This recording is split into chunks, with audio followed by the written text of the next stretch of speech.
കുമാർ എന്ന് പറയുന്ന ഫിനാൻസ് ഡിവിഷനിൽ അവിടെ ഒരു ക്ലോക്കൊക്കെ പഠനശാലയിൽ അവിടെ സംഭാവന ചെയ്ത യുവമാർ നല്ല പേര്.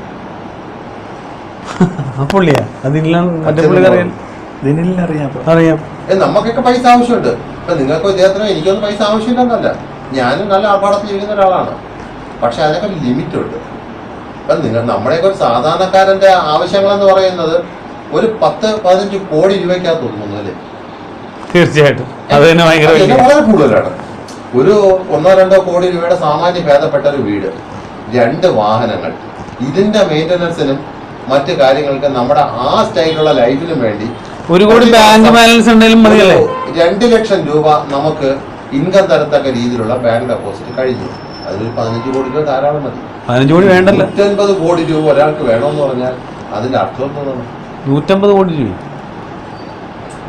ഉണ്ടായിരുന്നു. ആശ്രമത്തിന് നല്ല രീതിയിൽ പോകാവുന്ന ഒരുപാട് നല്ല ബന്ധങ്ങൾ ഞാൻ കൊണ്ടുപോകും. പക്ഷെ അവിടെ ഉള്ള ഓരോ വ്യക്തികളെ പറഞ്ഞാലും എല്ലാം പക്ക ക്രിമിനൽസാണ്. ക്രിമിനൽസ് മീൻസ് ആ ഒരു മെന്റാലിറ്റി. അവിടെ ഗുരുവില്ല, ഈ നന്മയില്ല. എനിക്കെന്ത് നേടാം, എനിക്കെന്ത് വളരാം. ഇപ്പോൾ എൻ്റെയൊക്കെ ലൈഫ് എങ്ങനെ പൈസ ഉണ്ടാക്കാം, എന്തൊക്കെ ആർഭാടങ്ങളും മറ്റ് ലൗകിക സുഖങ്ങളും നേടാം, അതെല്ലാം കഴിഞ്ഞിട്ട് നമ്മൾ സേഫായിട്ടൊരു സ്ഥലത്തേക്ക് പോകുന്നു. എത്തി അവിടെ മത്സരങ്ങളോ ചീത്തവിളിയോ ഇല്ലാതെ സമൂഹത്തിന് നന്മ വരുന്ന ഒരു പ്രസ്ഥാനം എന്ന് പറഞ്ഞ് തെറ്റിദ്ധരിച്ചാണ് ഞാൻ ഇവിടെ വന്ന് പറ്റിയത്.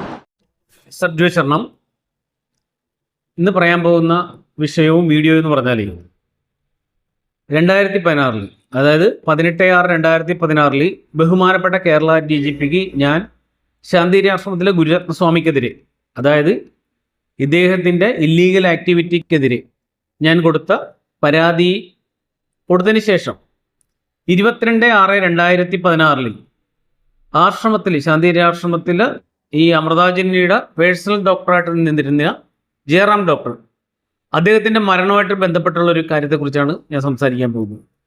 അതിൻ്റെ തുടർച്ചയായിട്ടുള്ള ഒരു വീഡിയോ കാണിക്കുന്നു. മറ്റൊന്നുമല്ല, 22/6/2016 ഈ പറയുന്ന ജയറാം ഡോക്ടർ ആത്മഹത്യ ചെയ്യും. ഇത് ഞാൻ അറിയുന്നതെന്ന് വെച്ചാൽ, ഞങ്ങളന്ന് സെക്യൂരിറ്റി മാനേജറായിട്ട് ഇരുന്നപ്പോൾ ഇവരുടെ ചില കാര്യങ്ങളിലുള്ള രേഖകളും കാര്യങ്ങളും ഇവിടുത്തെ മുൻ DGM-ആയിട്ട് പ്രവർത്തിച്ചിരുന്ന, സെക്യൂരിറ്റി DGM-ആയിട്ട് പ്രവർത്തിച്ചിരുന്ന സുരേന്ദ്ര സാറിൻ്റെ കയ്യിലുണ്ടായിരുന്നു. അദ്ദേഹം ഇവിടുത്തെ ഇവരുടെ ഈ ഗുരുരത്നസ്വാമിയുടെ സോമനാബുലിസം എന്ന് പറയുന്ന ഒരു അസുഖത്തെ ചോദ്യം ചെയ്തു. കാരണം വെച്ചാൽ സ്വപ്ന നടനം, ഇതാണ് പേര്. സ്വപ്ന നടനം എന്നുള്ള ആ പേരിൽ ഇയാൾ ഈ പറയുന്ന ജന്യന്മാർ താമസിക്കുന്നിടത്തൊക്കെ അനധികൃതമായിട്ട് രാത്രി കാലങ്ങളിൽ കയറി ചെല്ലുന്നതിന് അദ്ദേഹം ചോദ്യം ചെയ്തു. അപ്പോൾ അതിന് പ്രകാരം അദ്ദേഹത്തിന് പിന്നെ ഇവിടെ നിൽക്കാൻ പറ്റാത്തൊരു സ്ഥിതി ഉണ്ടാവുകയും അദ്ദേഹം ഇവിടെ നിന്ന് റിസൈൻ ചെയ്ത് പോവുകയും ചെയ്തു. ഇവിടെ നിന്ന് ജോലി ഉപേക്ഷിച്ച് പോയി. അപ്പോൾ അദ്ദേഹത്തിൻ്റെ രേഖകൾക്ക് വേണ്ടി, കുറച്ച് രേഖകൾക്ക് വേണ്ടി, അപ്പോൾ എന്നെ സംബന്ധിച്ചെന്ന് പറഞ്ഞാൽ നിയമപരമായിട്ടുള്ള കാര്യങ്ങൾ, ഇവരുടെ ഇല്ലീഗൽ ആക്ടിവിറ്റീസൊക്കെ ഇവിടുത്തെ സെക്യൂരിറ്റി മാനേജറായിട്ടിരുന്ന് കണ്ടെത്തിയതിന് ശേഷം അതിൻ്റെ തുടർ രേഖകൾക്കുള്ള ഒരു അലച്ചില്ലായിരുന്നേ. അപ്പോൾ അതിന് പ്രകാരം എന്ന് പറഞ്ഞാൽ സുരേന്ദ്ര സാറിൻ്റെ വീട്ടിൽ ഞാനും പ്രദീപനും കൂടി നിൽക്കുമ്പോഴാണ് ഇവിടെ നിന്ന് നന്ദകുമാർ, അതായത് ഗുരുവിൻ്റെ അനുജൻ്റെ മകനായ നന്ദകുമാർ എന്നെ വിളിക്കുന്നു. നീ എവിടെയാണ്? ഞാൻ പറഞ്ഞു, ഞാൻ എന്നെ പോലെ ഒരു സ്ഥലത്ത് നിൽക്കുകയാണ്, ദൂരെയാണ്. അപ്പോൾ പറഞ്ഞ് നമ്മുടെ ജയറാം ഡോക്ടർ സൂയിസൈഡ് ചെയ്തെന്ന് പറഞ്ഞു. ഞാൻ ചോദിച്ചു, ജയറാം ഡോക്ടർ സൂയിസൈഡ് ചെയ്തു? അത് ജയറാം ഡോക്ടർ എവിടെ വെച്ച്? അത് വെമ്പായത്തിൽ ഹോട്ടലിൽ റൂം എടുത്തിട്ടാണ് സൂയിസൈഡ് ചെയ്തെന്ന് പറഞ്ഞു. അപ്പോൾ അദ്ദേഹം അന്ന് വരെ അവിടെ ഉണ്ടായിരുന്നതാണ്, ജെന്നിയുടെ കൂടെ ഉണ്ടായിരുന്നതാണ്. ദർശന സ്വഭാവമുള്ള ഇവർക്ക് മനസ്സിലായില്ലെന്നാണ് എന്താ പറയുക, നമ്മൾ മനസ്സിലാക്കേണ്ടത് ചില കാര്യങ്ങളിൽ. അത് കൂടാതെ തന്നെ ഇദ്ദേഹം മരണപ്പെടേണ്ട സാഹചര്യം എന്ന് പറഞ്ഞാൽ, ഇതിനു മുമ്പ് തന്നെ ഇദ്ദേഹം ഇവിടുത്തെ ഈ ഇതിൽ മനം മടുത്ത്, ഇദ്ദേഹത്തിനെ കൊണ്ട് ഒരുപാട് കാര്യങ്ങളിൽ ഇദ്ദേഹം സാക്ഷിയാണ്. അപ്പോൾ ഇതിൽ മനം മടുത്ത് ഇദ്ദേഹം പോകാനായിട്ട് റെഡിയായി നിൽക്കുന്നത് എന്നോട് പറഞ്ഞാണ്. കാരണം മറ്റൊന്നുമല്ല, ഒത്തിരി നാളുകൾക്ക് മുമ്പേ, അതിനേലും ഇദ്ദേഹം ഇത് പറയുന്നതും മറിയിക്കുന്നതിന് ഒത്തിരി നാളുകൾക്ക് മുമ്പേ എന്ന് പറഞ്ഞാൽ, ഞാൻ അമൃതാജന്യയുടെ ഒരു വിഷയത്തെക്കുറിച്ച്, എൻ്റെ ഇളയമ്മയുടെ മകനായ ഒരു കലേഷ് എന്ന് പറയും, ദിനേശൻ, അദ്ദേഹത്തിൻ്റെ മകന് വേണ്ടി, കൊച്ചിന് വേണ്ടി ഒരു യൂറിനറി കംപ്ലൈൻറ്റ് ഉണ്ടായിട്ട് അത് ലൂർദ് ഹോസ്പിറ്റലിൽ ട്രീറ്റ്മെൻറ്റ് ഇരിക്കുകയാണ്. അപ്പോൾ ആ ട്രീറ്റ്മെൻറ്റിൻ്റെ പേപ്പേഴ്സൊക്കെ എനിക്ക് അയച്ചു തന്നിട്ട് എന്നോട് പറഞ്ഞ് അമൃതാജന്യയോട് ഒന്ന് ചോദിക്കണമെന്ന് പറഞ്ഞു. അപ്പോൾ ഞാനത് ചോദിക്കാൻ വേണ്ടി കയറിയപ്പോൾ, ഈ പേപ്പേഴ്സോട്ട് കയറിയപ്പോൾ എന്ന് പറഞ്ഞാൽ, ഇവരിതൊക്കെ നോക്കിയിട്ട് പറഞ്ഞ് എന്താ പറയുക, ജയറാം ഡോക്ടറെ കാണിക്കാൻ പറഞ്ഞു. ഇതൊക്കെ ഞാൻ പറയുന്നത് വെച്ചാൽ കുറച്ച് നാൾ മുമ്പേയുള്ള കാര്യങ്ങളാണ്. ഞാൻ അമൃതാജന്യയുടെ അടുത്ത് കയറിക്കൊണ്ടിരുന്നപ്പോൾ അവരുടെ കള്ളത്തരങ്ങൾ മനസ്സിലാക്കുന്നതിന് മുമ്പുള്ള കാര്യങ്ങളാണ് ഞാൻ പറയുന്നത്. അപ്പോൾ അന്ന് തൊട്ടേ ഇദ്ദേഹത്തിനെ ഞാൻ പോയി കണ്ടു, ഇദ്ദേഹത്തിനോട് സംസാരിച്ചു. അപ്പോൾ ആ ഒരു ഒരു എന്താ പറയുക, ഒരു പേഴ്സണൽ റിലേഷൻ ഉണ്ട് അദ്ദേഹമായിട്ട്. അപ്പോൾ അതിന് പ്രകാരം എന്ന് വെച്ചാൽ ഇദ്ദേഹം ഈ പറയുന്ന മരണപ്പെടുന്നതിന് കുറച്ച് ദിവസം മുമ്പ് എന്നോട് പറഞ്ഞു, ഞാൻ ഇവിടുന്ന് പോവുകയാണ്, എനിക്ക് മതിയായി ഇവിടുത്തെ ജോലി, എൻ്റെ ഒരു 60 ലക്ഷം രൂപ സ്നേഹനിധി കിടപ്പുണ്ട്, അതിന് കൃത്യമായിട്ട് പലിശ പോലും തരുന്നില്ല, പലിശ തരാമെന്ന് പറഞ്ഞ് മേടിച്ചാണ്, ഒരുപാട് പൈസ ഉണ്ട് ഇപ്പോൾ എല്ലാം കൂടി. ഞാൻ ചോദിച്ചിട്ടുണ്ട്, പക്ഷേ ചോദിച്ചതിന് ഇപ്പോൾ വിരോധമായി വഴക്കിട്ട് നിൽക്കുകയാണ്, ഉടക്കായിട്ട് നിൽക്കുകയാണെന്ന് പറഞ്ഞു. അപ്പം എനിക്ക് എന്താ പറയുക, അദ്ദേഹം പോണേ രക്ഷപ്പെട്ടെ വിചാരിച്ചു. അപ്പോൾ എന്ത് പറ്റി, പക്ഷേ അതിന് ശേഷമാണ് ഞാൻ DGPക്ക് പരാതി കൊടുത്തതിൻ്റെ 18/6 ഞാൻ പരാതി കൊടുക്കും, 18/6/2014 ഞാൻ പരാതി കൊടുക്കുന്നു, 22/6 മൂലമാണ് ഇദ്ദേഹം സൂയിസൈഡ് ചെയ്യുമെന്ന് പറയും. അപ്പോൾ ഞാൻ ഈ സൂയിസൈഡ് ഞാൻ അവിടെ നിന്ന് അന്നേരം തന്നെ പോരുകയും ഞാനും പ്രതിവണ്ണും പോരുകയും ഈ സ്ഥലം സന്ദർശിക്കുകയും ചെയ്തു, ഈ ഹോട്ടൽ. അപ്പോൾ അതിൻ്റെ റൂമും കാര്യങ്ങളെല്ലാം കൊണ്ടുപോയി നമ്മളെ കാണിച്ചത്. പക്ഷേ അതിന് മുമ്പ് എൻ്റെ ബോഡി കൊണ്ടുപോയി മെഡിക്കൽ കോളേജിലേക്ക് കൊണ്ടുപോയി എന്നാണ് പറഞ്ഞത്. അവിടെ കൊണ്ടുപോയി പോസ്റ്റ്മോർട്ടം ചെയ്യാനായിട്ടുള്ള കാര്യങ്ങൾ. അപ്പോൾ അതിനടുത്ത ദിവസം എന്ന് പറഞ്ഞാൽ ഞാൻ ഈ ജയറാം ഡോക്ടറിൻ്റെ വീട്ടിലും പോയിട്ടുണ്ട്, എനിക്ക് റെക്കോർഡ്സ് ഉള്ളതാണ്. പക്ഷെ ഞാൻ അന്ന് ഈ പറയുന്ന ജയറാം ഡോക്ടർ മരിക്കണമെന്ന് ഈ ജ്ഞാനദത്ത സ്വാമി എന്ന് പറയുന്ന അദ്ദേഹത്തിൻ്റെ ഒരു ഫേസ്ബുക്ക് പോസ്റ്റ് എന്ന് വെച്ചാൽ എന്താ പറയുക, ജയറാം ഡോക്ടർ മരണപ്പെട്ടു, ദിവംഗതനായെന്നും പറഞ്ഞൊരു പോസ്റ്റാണ്. എന്നിട്ട് ഒരു നിർദ്ദേശം വരികയാണ്, എല്ലാവരും അത് ഷെയർ ചെയ്യണം, അതിൻ്റെ അടിയിൽ പ്രാർത്ഥനകളൊന്നും ഇടണമെന്ന് പറഞ്ഞ് വരികയാണ്. അപ്പോൾ ഞാൻ എന്ത് ചെയ്ത്, ഞാൻ അതിൻ്റെ അടിയിൽ ചോദിച്ച് ജയറാം ഡോക്ടർ എന്തിനാണ് ആത്മഹത്യ ചെയ്തതെന്ന് ചോദിച്ചു, ഒരു കമൻറ്റ് ഇട്ട്. പക്ഷേ സെക്കൻഡുകൾക്കുള്ളിൽ ആ കമൻറ്റ് ഡിലീറ്റ് ചെയ്യപ്പെട്ടു. അപ്പോൾ ഇതിനെക്കുറിച്ച് കൂടുതൽ അന്വേഷിച്ചപ്പോൾ എന്ന് പറഞ്ഞാൽ ഇതിൽ ഒട്ടനവധി ദുരൂഹതകളായിട്ട് എനിക്ക് മനസ്സിലാക്കാൻ സാധിച്ചു. അപ്പോൾ അതിന് പ്രകാരം എന്ന് പറഞ്ഞാൽ ഞാനിവിടെ നിൽക്കുമ്പോൾ എനിക്ക് ഡയറക്റ്റ് ഈ കുടുംബാംഗങ്ങൾക്ക് പരാതിയില്ലാത്ത സ്ഥിതിക്ക് എനിക്ക് ഡയറക്റ്റ് ഒന്നും ചെയ്യാൻ പറ്റത്തില്ല. അത് കൂടാതെ എന്ന് പറഞ്ഞാൽ ഈ ആശ്രമത്തിൽ ഞാനന്ന് സെക്യൂരിറ്റി മാനായിട്ട് നിൽക്കുകയാണ്. അപ്പോൾ അതുകൊണ്ട് എനിക്കിതിനെക്കുറിച്ച് ആധികാരികമായിട്ടൊന്നും ഒരു കംപ്ലൈൻ്റ് ആയിട്ട് കൊടുക്കാനും പറ്റാത്തൊരു സ്ഥിതിയിൽ നിന്നപ്പോൾ ഒരു ബിഗ് നോട്ടീസ് അടിച്ചിട്ട് ഇതിനൊരു അന്വേഷണം വരണമെന്ന് നമ്മൾ ആഗ്രഹിച്ചു. അപ്പോൾ അതിന് പ്രകാരം ആറ്റിങ്ങലുള്ള പ്രതിവൻ്റെ സുഹൃത്തായ അശോകൻ ചേട്ടൻ അദ്ദേഹത്തിനെ കാണാൻ പോകാമെന്ന് പറയും. അദ്ദേഹം വഴി ഒരു ബിഗ് നോട്ടീസ് അടിച്ച് ഇത് ഒന്ന് ഫ്ലാഷ് ചെയ്യുക. കാരണം ഇതിനൊരു അന്വേഷണം പറയണം ഇദ്ദേഹത്തിൻ്റെ മരണത്തിലുള്ള ദുരൂഹതകളെക്കുറിച്ച്. കാരണം വെച്ചാൽ ഞാൻ 18/6/2014 കൊടുത്ത പരാതിയിൽ ബഹുമാനപ്പെട്ട കേരള DGP ആയിരുന്ന ലോക്നാഥ് ബെഹ്റക്ക് അന്ന് കൊടുത്ത പരാതിയിൽ മെൻഷൻ ചെയ്തിരിക്കുന്ന കാര്യം എന്ന് പറഞ്ഞാൽ ഇവിടെ ഒരുപാട് ദുരൂഹ മരണങ്ങൾ നടന്നിട്ടുണ്ട്. ഒരു രതി ഡോക്ടർ എന്ന് പറഞ്ഞ ഡോക്ടർ ആശ്രമത്തിനകത്ത് വെച്ച് മരണപ്പെട്ട ദുരൂഹ സാഹചര്യത്തിൽ. പിന്നെ അതുകൂടാതെ തന്നെ ഒട്ടനവധി മരണങ്ങൾ, ജ്യോതിർമയ സ്വാമി, അതിനൊക്കെ ഓരോ കാരണങ്ങളുണ്ട്. അല്ല വെറുതെ അല്ല മരണം സംഭവിച്ചിരിക്കുന്നത്, അതിനൊക്കെ ഓരോ കാരണങ്ങളുണ്ട്. അതൊക്കെ നിയമപരമായിട്ടുള്ള കാര്യങ്ങളിൽ ഞാൻ കൊടുത്തിട്ടുള്ളതുകൊണ്ട് കൂടുതൽ വ്യക്തമാക്കുന്നില്ല. പക്ഷേ ഈ ജയറാം ഡോക്ടറിൻ്റെ മരണത്തിൽ എന്ന് പറഞ്ഞാൽ ഞാൻ എന്താ പറയുക, പിന്നെ മയക്കുമരുന്നുകൾ, അതിപ്രസരണം ഇതിനകത്ത് ഇത് എവിടെ നിന്നാണ് വരണതെന്നൊക്കെ ഞാൻ കണ്ടെത്തിയതാണ്. അപ്പോൾ അതുകൊണ്ടാണ് എനിക്ക് പരാതി കൊടുക്കേണ്ടി വന്നത്. പിന്നെ ഈ പോലീസ് ഉന്നത ബന്ധങ്ങളുള്ളതുകൊണ്ട് ആ ബന്ധത്തെ, കാരണം ഉന്നത രാഷ്ട്രീയക്കാരുമായിട്ടുള്ള ബന്ധങ്ങളുണ്ട്. ഇവിടെ ആശ്രമത്തിൽ ഓരോ ഫംഗ്ഷൻ കൊണ്ടുവരുന്നു, ഒരുമിച്ചിരുന്ന് ഫോട്ടോ എടുക്കുന്നു, അതുപോലെ തന്നെ പോലീസ് ഉദ്യോഗസ്ഥർക്കൊക്കെ കൊണ്ടുവന്ന് ഇവിടെ സുഖചികിത്സ നടത്തുന്നു, പാരിതോഷികങ്ങൾ കൊടുക്കുന്നു, പൊന്നാട കൊടുക്കുന്നു, ഉപഹാരങ്ങൾ കൊടുക്കുന്നു. അങ്ങനെ ഒട്ടനവധി ഘടകങ്ങൾ വെച്ചുകൊണ്ടാണ് ഇവരിലേക്ക് ഈ അന്വേഷണം വരാത്തത്. അതുകൊണ്ടാണ് ഈ എന്താ പറയുക, ഒരു ബിഗ് നോട്ടീസ് ഇറക്കിയിട്ട് ഇതിലേക്ക് ഒരു അന്വേഷണത്തിലേക്ക് ഒരു ശ്രദ്ധ കൊണ്ടുവരണം എന്നുള്ള വിചാരിച്ച്. അപ്പോൾ അതിന് പ്രകാരം നമ്മൾ അശോകൻ ചേട്ടൻ്റെ അടുത്ത് പോകുമ്പോഴുള്ള ഒരു വീഡിയോ ദൃശ്യമാണ്. കാരണം അദ്ദേഹം എന്ന് വെച്ചാൽ ഞാൻ ഈ പരാതി കൊടുത്തതിന് ശേഷം ഈ രേഖകൾക്ക് വേണ്ടി, കാരണം എന്നോട് സംസാരിച്ചത് ഞാൻ പോകുന്നിടത്തും എല്ലാം ഞാൻ എന്താ പറയുക ക്യാമറ സെറ്റ് ചെയ്തിട്ടാണ് ഞാൻ പോകുന്നത്. കാരണം മറ്റൊന്നുമല്ല, എനിക്കെതിരെ ഒരു ആക്രമണം വന്നാൽ പോലും ഇവർ രക്ഷപ്പെടരുത്, അന്വേഷണം ഇവരിലെത്തണം. കാരണം ഞാൻ എൻ്റെ പരാതിയിൽ അന്ന് DGP കൊടുത്ത പരാതിയിൽ അവസാനം പറഞ്ഞിരിക്കുന്ന വാക്കെന്ന് പറഞ്ഞാൽ എൻ്റെ ജീവൻ എന്ത് സംഭവിച്ചാലും അതിൻ്റെ ഉത്തരവാദി എന്ന് പറഞ്ഞാൽ ശാന്തി ആശ്രമത്തിലെ ഗുരുരത്നസ്വാമിയും അദ്ദേഹത്തിൻ്റെ കൂട്ടാളികളുമാകണമെന്ന് ഞാൻ വ്യക്തമായിട്ടല്ലേ രേഖപ്പെടുത്തിയിട്ടുണ്ട്. അതും പ്രകാരം എന്ന് പറഞ്ഞാൽ എനിക്കെതിരെ എൻ്റെ ജീവൻ പോലും പോകുമെന്ന് വിചാരിച്ചാണ് ഞാൻ ഇതിൽ ഇറങ്ങിയത്. അതുകൊണ്ടാണ് എനിക്ക് ഈ 50 ലക്ഷം രൂപക്ക് ഹെൽത്ത് സ്റ്റാർ ഹെൽത്തിലെ അപകട മരണ ഇൻഷുറൻസ് ക്ലെയിം ചെയ്യേണ്ടി വന്നിരുന്നത് ആ കാലഘട്ടത്തിൽ. അപ്പോൾ അത്രയും പ്രതീക്ഷിച്ചിരുന്ന വ്യക്തിയാണെന്ന് ഞാനൊന്ന് ആലോചിക്കണം. അപ്പോൾ എന്ത് ചെയ്ത് ഇവർ ഈ പറയുന്ന കാര്യങ്ങൾ ഇങ്ങനെ നടക്കുകയാണ് ഞങ്ങൾ ഈ സംസാരിക്കുന്നത് അശോകൻ ചേട്ടനോട്. അപ്പോൾ അശോകൻ ചേട്ടനോട് സംസാരിക്കുമ്പോൾ അശോകൻ ചേട്ടൻ ചോദിക്കുന്നത് വെച്ചാൽ എന്തിനാണ് ഈ ബിഗ് നോട്ടീസൊക്കെ ഇറക്കുന്നത്, ഈ വീഡിയോയിലുള്ള കാര്യമാണ് ഈ എന്തിനാണ് ഇറക്കുന്നത്, നിങ്ങൾക്കൊരു സൊസൈറ്റി രൂപീകരിച്ചുകൂട്, അല്ലെങ്കിൽ ഒരു ട്രസ്റ്റ് രൂപീകരിച്ചുകൂട്, അതിലൂടെ ഗുരുവിൻ്റെ ആശയം പ്രചരിപ്പിച്ചുകൂട്, അതിലൂടെ എന്ന് പറഞ്ഞാൽ ഒരു പരമ്പരയെ നിങ്ങൾക്ക് ഗുരുവിൻ്റെ മാർഗത്തിൽ ഇന്നതാണെന്നുള്ള വെളിപ്പെടുത്തില്ലോ ലോകത്തിനോട് എന്നൊക്കെ പറഞ്ഞ് അദ്ദേഹം നമ്മുടെ ഒരു മൈൻഡ് മാറ്റണേ. അതിന് പ്രകാരം എന്ന് പറഞ്ഞാൽ ഈ വീഡിയോ എടുത്തതിന് ശേഷം ഈ വീഡിയോ കഴിഞ്ഞതിന് ശേഷം എന്ന് പറഞ്ഞാൽ നമ്മൾ ശാന്തിഗിരി നവജ്യോതി ശ്രീ കരുണാകര ഗുരു ചാരിറ്റബിൾ സൊസൈറ്റി എന്ന് പറഞ്ഞ ഒരു സൊസൈറ്റി രൂപീകരിച്ചു. കുടുംബാംഗങ്ങളെയൊക്കെ ഉൾക്കൊള്ളിച്ചുകൊണ്ട്. കാരണം അന്ന് അധികം ആൾക്കാർക്ക് ഈ കള്ളത്തരം ശാന്തിഗിരി ആശ്രമത്തിലെ അമൃതാഞ്ജലിയുടെ ഗുരുസ്വാമിയുടെ അധികം കള്ളത്തരങ്ങൾ മനസ്സിലായിട്ടില്ല. പക്ഷെ ഇന്നത്തെ സാഹചര്യമല്ല അന്ന്. പക്ഷെ അതുകൊണ്ട് അതിൽ ലിമിറ്റഡ് ആയിട്ടുള്ള എൻ്റെ കുടുംബാംഗങ്ങളെയും നമുക്ക് അത്യാവശ്യമുള്ള വിശ്വാസികളെ മാത്രമേ അതിൽ ആഡ് ചെയ്യാൻ പറ്റി ഒരു സംഘടന രൂപീകരിക്കാൻ പറ്റിയത്. പക്ഷെ അതിൻ്റെ പ്രവർത്തനങ്ങൾ തുടങ്ങിയപ്പോൾ എന്ന് പറഞ്ഞാൽ ശാന്തിഗിരി ആശ്രമത്തിൻ്റെ ആദ്യം തന്നെ ഇതിൻ്റെ ഒരു ജയന്തിക്കാണ് തുടങ്ങിയത്. 2016 സെപ്റ്റംബറിലാണ് ചന്ദിരി വെച്ചാണ് നമ്മളൊരു അന്നദാനം നടത്തിക്കൊണ്ടാണ് ഇതിൻ്റെ ഒരു ഉദ്ഘാടന കർമ്മം നിർവഹിച്ചത്. അപ്പോഴാണ് ശാന്തിഗിരി മനസ്സിലാക്കുന്നത് ഞാൻ ഇന്നപോലെ ഒരു സൊസൈറ്റി രൂപീകരിച്ചിട്ടുണ്ട്, ഗുരുവിൻ്റെ പേരിൽ ഒരു സൊസൈറ്റി രൂപീകരിച്ചിട്ടുണ്ട്. അപ്പോൾ അതെന്ത് മാർഗത്തിലും തടയണമെന്ന് ഇവർ ആലോചിക്കുന്നു. അതിന് പ്രകാരം എന്ന് പറഞ്ഞാൽ ലോ ഡിപ്പാർട്ട്മെൻറ്റിലെ മുരളി ശ്രീധർ സാറിനെ കൊണ്ട് തിരുവനന്തപുരം ജില്ലാ രജിസ്റ്റർ ഓഫീസിൽ ഇവർ കൊടുക്കുകയാണ്. ഇന്നപോലെ ശാന്തിഗിരിയുടെ നാമം ഉപയോഗിച്ചുകൊണ്ട് ഒരാൾ വ്യാജമായിട്ടാണ് ഇത് തുടങ്ങിയിരിക്കുന്നത്, ഇതിനി എന്താ ട്രേഡ് മാർക്ക് ഉള്ളതാണ്, അതുകൊണ്ട് ഇത് റദ്ദ് ചെയ്യണമെന്ന് പറയും. അപ്പോൾ ആദ്യ സമയത്തെന്ന് പറഞ്ഞാൽ തിരുവനന്തപുരം ജില്ലാ രജിസ്ട്രാർ അത് മൈൻഡ് ചെയ്തില്ല. കാരണം നമ്മൾ നിയമാനുസരണം ഹാജരാക്കേണ്ട രേഖകൾ ഹാജരാക്കിയാണ് ആ ഒരു സൊസൈറ്റി രൂപീകരിച്ചിരിക്കുന്നത്. എന്തെല്ലാം രേഖകളാണോ കൊടുക്കേണ്ടത് അത് വെച്ചാണ് അതിൻ്റെ ഫീസ് അടച്ചിട്ടാണ് അത് തുടങ്ങിയിരിക്കുന്നത്. അപ്പോൾ ഇവർ എന്താ വെച്ചതെന്ന് വേറെ ഒന്നുമില്ല, ഗുരുവിൻ്റെ പേരിൽ വേറെ ആരും ഒന്നും തുടങ്ങാൻ പാടില്ല, ഗുരു ഞങ്ങളുടെ സ്വന്തമാണ്. ആരാ? ഗുരുരത്നൻ്റെ അമൃതാഞ്ജലിയുടെ മാത്രം സ്വകാര്യ സ്വത്താണ് ഗുരു. അവർ പറയുന്ന പോലെ മാത്രമേ കാര്യങ്ങൾ നടക്കാൻ പാടുള്ളൂ. പക്ഷെ എന്ത് ചെയ്ത് അദ്ദേഹം മൈൻഡ് ചെയ്തില്ല. 2016 നവംബറിലാണ് ഈ മുരളി ശ്രീധർ സാറ് ഈ പറയുന്ന ഇത് കൊടുക്കുന്നത്. ഇന്നപോലെ ഞങ്ങൾക്ക് അവകാശപ്പെട്ടാണ് ശാന്തിഗിരി എന്ന് പറഞ്ഞു. അവകാശപ്പെടാനൊന്നുമില്ല, കാരണം തിരുവനന്തപുരം ജില്ലാ രജിസ്റ്റർ ഓഫീസ് ശാന്തിഗിരി ആശ്രമത്തിന് ഒരു ബൈലോയും ഇല്ല, ഒന്നുമില്ല.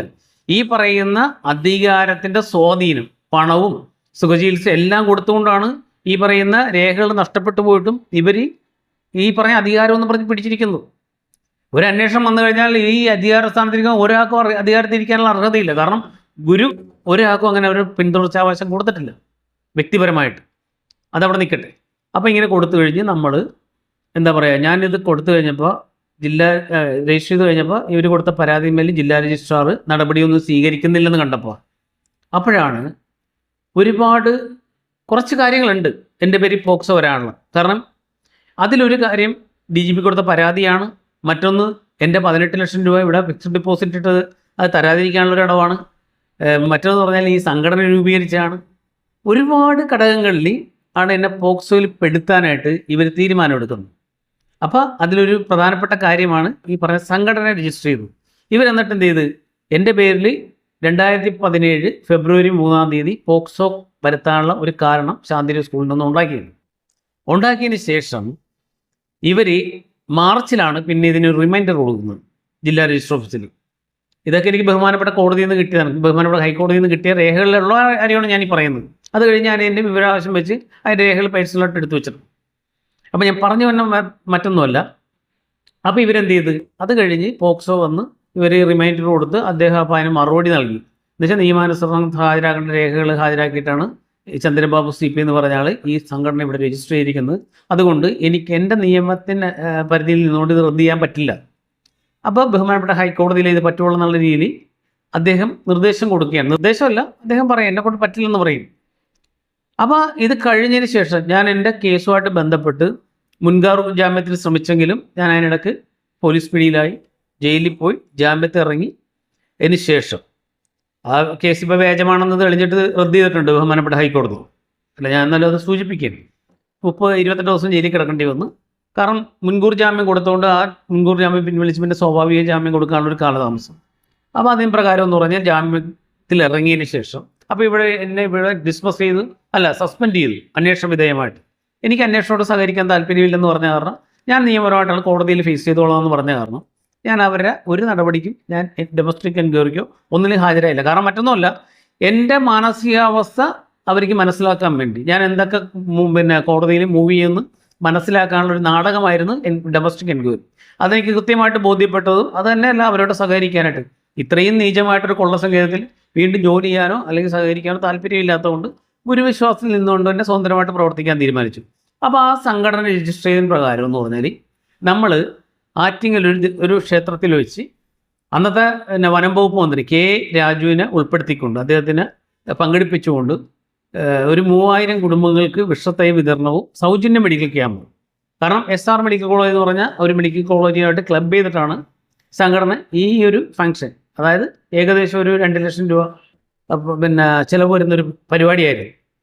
അപ്പോൾ മെഡിക്കൽ കോളേജ് സൗജന്യ വൈദ്യസഹായവും മെഡിസിനൊക്കെ അവർ കൊടുക്കാമെന്ന് പറഞ്ഞു.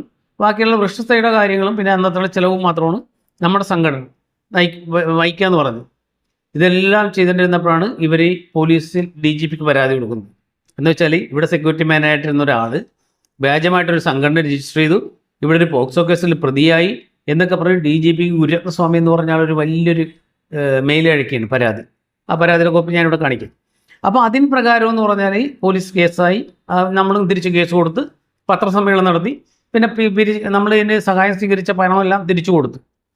അത് കഴിഞ്ഞിട്ട് ഒരു 13,500 രൂപ സമാഹരിച്ചിട്ടുണ്ടായിരുന്നു. ബാക്കി 1.5 ലക്ഷം രൂപ എൻ്റെ പേഴ്സണൽ പൈസയായിരുന്നു. ബാക്കി ഒരു 50,000 രൂപ നമ്മൾ പൊതുജനത്തിൽ നിന്ന് സമാഹരിക്കാമെന്ന് വിചാരിച്ചാണ് 2 ലക്ഷം രൂപയുടെ ബഡ്ജറ്റ് ആയിരുന്നു എന്ന് വിചാരിച്ചാണ് ഈ പണം പിരിച്ചത്. പക്ഷേ ആ പരിപാടി ഇവർ എന്താ പറയുക, നടത്താതിരിക്കാനുള്ള എല്ലാ കാര്യവും ചെയ്തു. അതിനിടക്ക് ബഹുമാനപ്പെട്ട ഹൈക്കോടതി കൊണ്ട് ഇത് വ്യാജ സംഘടനയാണെന്നും ഞങ്ങളുടെ ശാന്തിരി എന്നുള്ള പേര് ഉപയോഗിച്ചു എന്നൊക്കെ പറഞ്ഞ് പരാതി കൊടുത്ത് അവിടെയും കേസാക്കി. അതൊക്കെ ഫേസ് ചെയ്തു, അത് വേറെ കാര്യം.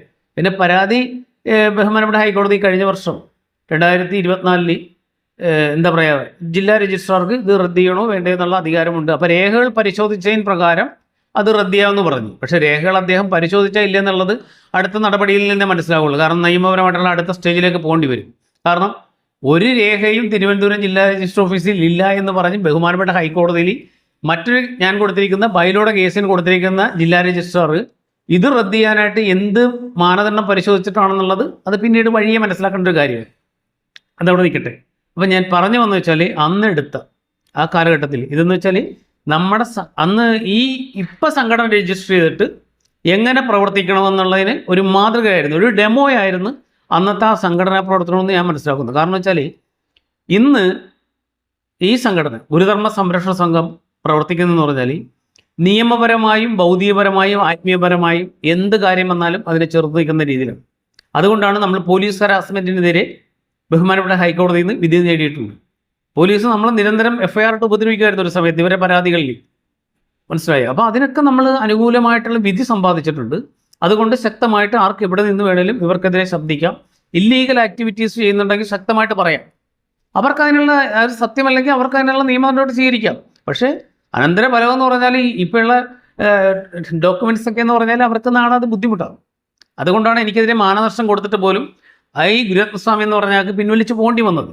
അപ്പോൾ ഞാൻ ഇത്രയും പറഞ്ഞു വന്നതെന്ന് വെച്ചാൽ മറ്റൊന്നുമല്ല, ആ ജയറാം ഡോക്ടറിൻ്റെ മരണത്തിൽ ഒട്ടനവധി ദുരൂഹതകൾ ഉണ്ടായിരുന്നതുകൊണ്ട് അന്ന് ഞങ്ങൾ ഈ ബിഗ് നോട്ടീസ് ഇറക്കുന്നതിന് വേണ്ടി അശോകൻ ചേട്ടൻ്റെ അടുത്ത് ചെല്ലുകയാണ്. മറ്റുള്ള നിയമപരമായിട്ടുള്ള കാര്യങ്ങൾ ഒട്ടനവധി ഉള്ളത് കൊണ്ട് എല്ലാം കൂടി ഒറ്റയടിക്ക് പറയുന്നതിന് ബുദ്ധിമുട്ടാണ്. അതുകൊണ്ടാണ് ഞാൻ ചെറുതായിട്ടും സൂചിപ്പിക്കുകയാണ്. അപ്പോൾ അന്ന് ബിഗ് നോട്ടീസ് ഇറക്കാൻ വേണ്ടി 2016 22/6/2016 ജയറാം ഡോക്ടർ മരണശേഷം ഈ അശോകൻ ചേട്ടൻ്റെ അടുത്ത് ചെല്ലുമ്പോൾ അശോകൻ ചേട്ടൻ പറയുന്ന കുറേ കാര്യങ്ങളുണ്ട്. അദ്ദേഹം ഗുരുവിനായിട്ട് ചെറുപ്പത്തിലെ ബന്ധമുള്ളതാണ്. അദ്ദേഹം ഗുരുവിൻ്റെ ആശയം എടുത്തിട്ടുണ്ടെന്ന് ചോദിച്ചാൽ എടുത്തിട്ടില്ല, പക്ഷേ ഗുരുവിൻ്റെ ആശയം മനസ്സിലാക്കിയൊരു വ്യക്തിയാണ്. അപ്പോൾ അങ്ങനെ നിന്ന ആ വ്യക്തി പിന്നീട് ശാന്തിരി ആശ്രമത്തിൽ വന്നപ്പോൾ കണ്ടതും അനുഭവിച്ചുമായ കാര്യങ്ങളും അത് തന്നെയല്ല, നിങ്ങൾ എന്തിനാണ് ഈ നെഗറ്റീവ് എനർജിയോട് യുദ്ധം ചെയ്യുന്നത്, പോസിറ്റീവായിട്ടുള്ള കാര്യങ്ങൾ ചെയ്തുകൂടെ എന്ന് ചോദിച്ചു. പക്ഷെ നമ്മൾക്കിപ്പോൾ തിരിച്ച് നിയമപരമായിട്ടെല്ലാം കൈകാര്യം ചെയ്യേണ്ടി വരുന്നതെന്ന് വെച്ചാൽ പോസിറ്റീവായിട്ട് നമ്മളെ കൊണ്ടൊരു കാര്യം ചെയ്യിക്കില്ല എന്ന് പറയുമ്പോൾ നമ്മളതിനെ ചോദ്യം ചെയ്യാൻ വേണ്ടി നിയമപരമായിട്ടുള്ള നടപടി സ്വീകരിക്കും. എന്നിട്ട് ഗുരുവിൻ്റെ ആശയം ലോകത്ത് പകരാനുള്ള എല്ലാ കാര്യങ്ങളും ഗുരുവിൻ്റെ പ്രസ്ഥാനം ഗുരുവിൻ്റേതായിട്ട് മാറാനുള്ള ദൗത്യത്തിൻ്റെ ഭാഗമാണിതല്ല, മനസ്സിലായത്. അപ്പോൾ ഇത് അദ്ദേഹം പറഞ്ഞ കുറേ കാര്യങ്ങൾ പൊതുജന മധ്യത്തിൽ അറിയേണ്ട കാര്യങ്ങളാണ്. ഈ ആശ്രമമായിട്ട് ബന്ധപ്പെട്ടുള്ള അദ്ദേഹം നിന്നപ്പോൾ അനുഭവിച്ച കാര്യങ്ങളാണ്, അല്ല കണ്ടറിഞ്ഞ കാര്യം കേട്ടറിഞ്ഞ കാര്യമല്ല അദ്ദേഹം പറയുന്നു. അപ്പോൾ ആ വീഡിയോ എല്ലാവരുടെയും അറിവിലേക്കായിട്ട് ഒന്ന് കാണിക്കണമെന്ന് തോന്നി. ഇതെല്ലാം റെക്കോർഡ്സുകളാണ്. കാരണം ഞാനുമായിട്ട് ഒട്ടനവധി ആൾക്കാർ സംസാരിച്ചിട്ടുണ്ട്. അതെല്ലാം ഡിജിറ്റൽ റെക്കോർഡ്സുകളായിട്ട് നിയമപരമായിട്ട് ഒരുപാട് സ്ഥലങ്ങളിൽ കൊടുത്തിട്ടുണ്ട്. അതുകൂടാതെ നിയമപരമായിട്ട് നാളെ എന്താവശ്യം വന്നാലും അതിനുള്ള ഒത്തിരി ഘടകങ്ങൾ എൻ്റെ കയ്യിലുള്ളത് കൊണ്ട് ചില കാര്യങ്ങൾ ഇപ്പോഴും മനസ്സിലാകാതെ മന്ദബുദ്ധികളായിട്ട് ആശ്രമത്തിൽ ഗുരുവിൻ്റെ ആശയം നടക്കണമെന്നും പറഞ്ഞ് കൂടിച്ചേർന്ന് പ്രവർത്തിക്കുന്നവരെ മനസ്സിലാക്കാൻ വേണ്ടി അദ്ദേഹത്തിൻ്റെ ആ ഒരു സത്യസന്ധമായ ഒരു അഭിപ്രായവും ആ ഒരു കാഴ്ചയും കാര്യങ്ങളുമാണ് ഞാൻ നിങ്ങളുടെ അറിവിലേക്കായിട്ട് ഇവിടെ കാണിക്കുന്നത്. അപ്പോൾ ആ വീഡിയോ കാണുക, കണ്ടിട്ട് മനസ്സിലാക്കാൻ കഴിവുള്ളവർ മനസ്സിലാക്കും, ഇല്ലാത്തവർ മനസ്സിലാക്കണമെന്ന് യാതൊരു നിർബന്ധവുമില്ല. അപ്പോൾ ആ വീഡിയോ കാണുന്നു. സദ്വേഷം. ഇത് ചന്ദ്രബാബു ഗുരുവിന്റെ റിലേറ്റീവാണ്. എന്നൊന്നും പറയല്ലേ. അല്ല ഞാൻ പറയുന്നത് അല്ല ഞാൻ പറയുന്നത് കാര്യം അത്ര നല്ല ലേഖനാണ് പ്രവർത്തനം കൊണ്ട് കിട്ടിയിരിക്കുന്നത് ഇവിടെ അല്ലേ. ഇവിടെ എന്നല്ല, പൊതുവെ നമ്മൾ ഒരു കാര്യം ആലോചിക്കണം. ഈ പൊതുജനം എപ്പോഴും മണ്ടന്മാരല്ല. തീർച്ചയായിട്ടും ഇബ്രാഹിം ലിംഗം പറഞ്ഞിട്ടുണ്ട്, ചിലരെ ചില കാലങ്ങളിൽ പറ്റിക്കാം, ചിലരെ എല്ലാ കാലവും പറ്റിക്കാം, പക്ഷെ എല്ലാവരെയും എല്ലാ കാലവും പറ്റില്ല. നിങ്ങൾ ഒന്ന് മാത്രം നമ്മൾ നോക്കുക. നമുക്ക് ആശ്രമത്തിന്റെ നമ്മൾ മൂന്ന് ആശ്രമത്തിന്റെ വ്യക്തികളല്ല, നമ്മൾ മൂന്ന് പൊതുജനത്തിന്റെ സൈഡിൽ നിന്നിട്ട് അമൃതാനന്ദമയി മഠം, ഈ നമ്മുടെ ശാന്തിഗിരി ആശ്രമം, മറ്റേ അങ്ങനെയുള്ള 2-3 ഇവിടെ ഇപ്പോൾ പുതിയതായിട്ട് വന്ന എന്താണ് നമ്മുടെ അനന്തകുമാർ സാറിന്റെ ശ്രീ സായി ഗ്രാമം, ഇതില് മറ്റെല്ലാം അമൃതാനന്ദമയി മഠം പിടിച്ചാൽ കിട്ടാത്ത രീതിയിൽ പോയി. സായി ഗ്രാമവും ഏകദേശം നല്ല ഒരു സ്റ്റേജിലേക്ക് കയറി വരുന്നു. പക്ഷെ ശാന്തിഗിരി ആശ്രമം പടവലങ്ങയുടെ വളർച്ചയാണ്, താഴോട്ടാണ്. അതെന്തുകൊണ്ടാണ്? അവർക്ക് വേണ്ടത് വ്യക്തിബന്ധങ്ങൾ. പിന്നെ ഒരു വർക്കർ എന്ന് പറഞ്ഞാൽ ചെയ്തു കൊടുക്കുന്ന ജോലിക്ക് ന്യായമായ പ്രതിഫലം. RBI പോലും ഒരു സാമ്പത്തിക അറേഞ്ച് ചെയ്യുന്നതിന് ഈ മാൻഡേറ്റർ അല്ലെങ്കിൽ മീഡിയേറ്റർ എന്നുള്ള വേർഡ് അത് ഉപയോഗിക്കുന്നു. ആ വ്യക്തിക്ക് സ്ഥിരമായ ഒരു പ്രതിഫലം നിശ്ചിതപ്പെട്ടിരിക്കുന്നു. പിന്നെ ഇവർക്ക് എന്താണെന്ന് ചോദിച്ചത്? പിന്നെ അതിനകത്ത് മോട്ടിക്കാനും ഓമ്പിക്കാനും നല്ല ഇതിൽ കഴിവുള്ളവന് നല്ല വളർച്ചയുണ്ട്. വ്യക്തിപരമായിട്ട് നല്ല വളർച്ച. അപ്പൊ ഞാനീ സാമ്പത്തികമോ അങ്ങനെ ഇങ്ങനെയുള്ള പല കാര്യങ്ങളുമായിട്ട് ബന്ധപ്പെട്ട് പല കാര്യങ്ങളും. അപ്പം ഞാൻ ഇപ്പം നമ്മളൊരു പ്രോജക്റ്റ് ഒരു 50 കോടി രൂപ ആശ്രമത്തിന് ഒരാൾ അല്ലെങ്കിൽ ഒരു ഫേം കൊടുക്കാം. പക്ഷെ 75 കോടി രൂപ ആശ്രമത്തിനകത്ത് കമ്മീഷൻ കൊടുത്താൽ ഈ തുക എടുക്കാൻ പറ്റും.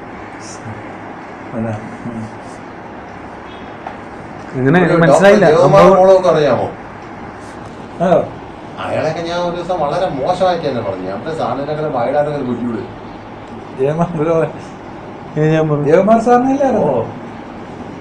150 കോടി രൂപയാണ് അയാള് കമ്മീഷൻ ആവശ്യപ്പെട്ടത്. ഞാൻ പറഞ്ഞു ന്യൂസ് പേപ്പർ ആണെങ്കിൽ തൂക്കി വിൽക്കാം. ദുബൈയിൽ നിന്ന് വന്ന 1000 രൂപയുടെ ഒരു ട്രാൻസാക്ഷന് അങ്ങനെ ആവശ്യപ്പെട്ട തുകയുടെ അയാൾ നടന്നു. അയാളുടെ മോളല്ലേ ഒരു പെണ്ണുള്ളത്. ഒരാള് ജന്മിയാണ്. അല്ല ഏത് ജയകുമാർ സാറേ? ചെറുതല്ലേ? ജയകുമാർ എന്ന് പറയുന്ന ഫിനാൻസ് ഡിവിഷനില് അവിടെ ഒരു ക്ലോക്കൊക്കെ പഠനശാലയിൽ അവിടെ സംഭാവന ചെയ്ത ജയകുമാർ നല്ല പേര്.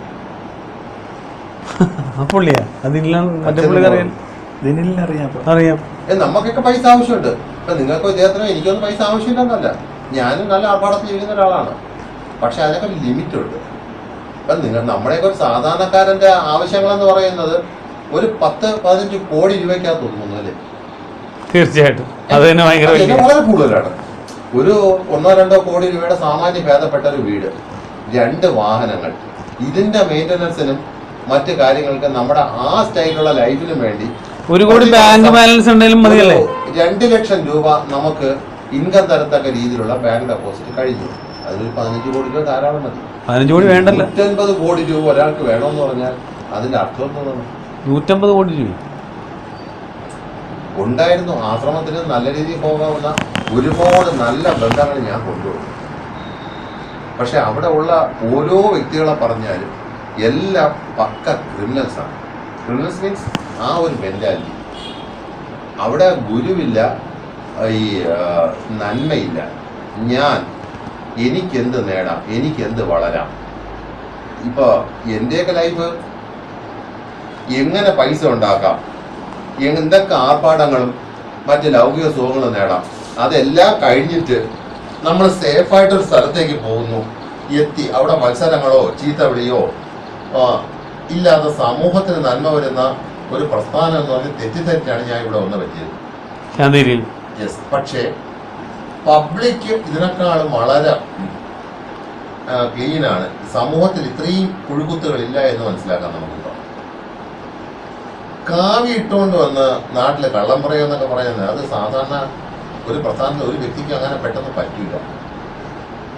ഇപ്പൊ നിങ്ങളൊരു കോൺഗ്രസ് പ്രവർത്തകൻ അല്ലെങ്കിൽ ഒരു രാഷ്ട്രീയ പ്രവർത്തകൻ, നിങ്ങൾ പെണ്ണ് പിടിക്കാൻ പോകും. പക്ഷെ അത് കതറിട്ടോണ്ടായിരിക്കില്ല. അവിടെ ചിലപ്പോൾ കൈലി കൊണ്ടെടുത്തോ ഡ്രസ്സ് മാറി പെണ്ണ് പിടിക്കാൻ പോകും. അഥവാ പിടിക്കപ്പെട്ടാൽ പാർട്ടിയുടെ ലേവൽ എത്തരുത്. കാര്യം നിങ്ങൾ ഉൾപ്പെടുന്ന പാർട്ടിയെ മൊത്തം തകർക്കുന്നതായിരിക്കും ഒരു വ്യക്തിയെ പിടിക്കപ്പെട്ടാൽ. മിനിമം ആ ബുദ്ധി പോലും ഇവർക്കില്ലാതെ പോയത്. സ്വാമിയെ കൊണ്ട് തന്നെ കള്ളം പറയിപ്പിക്കണോ? പലതിലും ഫ്രണ്ടിൽ നിന്ന് കൊരങ്ങന്റെ റോൾ അയാളെ കെട്ടിക്കണോ? ഞാൻ ഈ മുക്തേത്തൻ സ്വാമിയുടെ അടുത്ത് പറഞ്ഞു, സ്വാമി ഒരുപാട് പേര് നിങ്ങളെ പ്രലോഭിപ്പിക്കാൻ കാണും. അവസാനം പേര് ദോഷം നായട മോനെന്നും ഊമ്പിക്കുകാരെന്നൊക്കെയുള്ള പേര് സ്വാമിയെ കേൾക്കുന്നു. ആരും വേറെ ആരും കേൾക്കില്ല. ഇത്രയും കടുത്ത വാക്കുകൾ ഞാൻ പറഞ്ഞ സ്വാമി ഇതിന് ഏറ്റവും മയപ്പെട്ട വാക്കുകൾ ഇതേ ഉള്ളൂ. പിന്നെ പറഞ്ഞ വാക്കുകൾ കേട്ട സ്വാമിക്ക് ചിലപ്പോൾ വളരെ കാര്യം തോന്നും. പൂർവ്വകാല ഇതൊക്കെ സ്വാമി ആലോചിക്കുന്നു. ഇപ്പോഴും കഴിഞ്ഞ ആഴ്ച ബോധം അപ്പോഴേ ഇറങ്ങിപ്പോയി. നീ സംസാരിച്ച് ഇറങ്ങിയപ്പോ പോയി. എനിക്ക് പറയാൻ റൈറ്റാണ്. ഇതെല്ലാം എൻ്റെ അനുഭവങ്ങളാണ്. ഇപ്പൊ ഞാൻ ഒരാളുടെ അടുത്ത് പറഞ്ഞു കേട്ടോ ഒരാള് മോശം ഒരു കാര്യം പറഞ്ഞെന്ന കാര്യം അല്ല.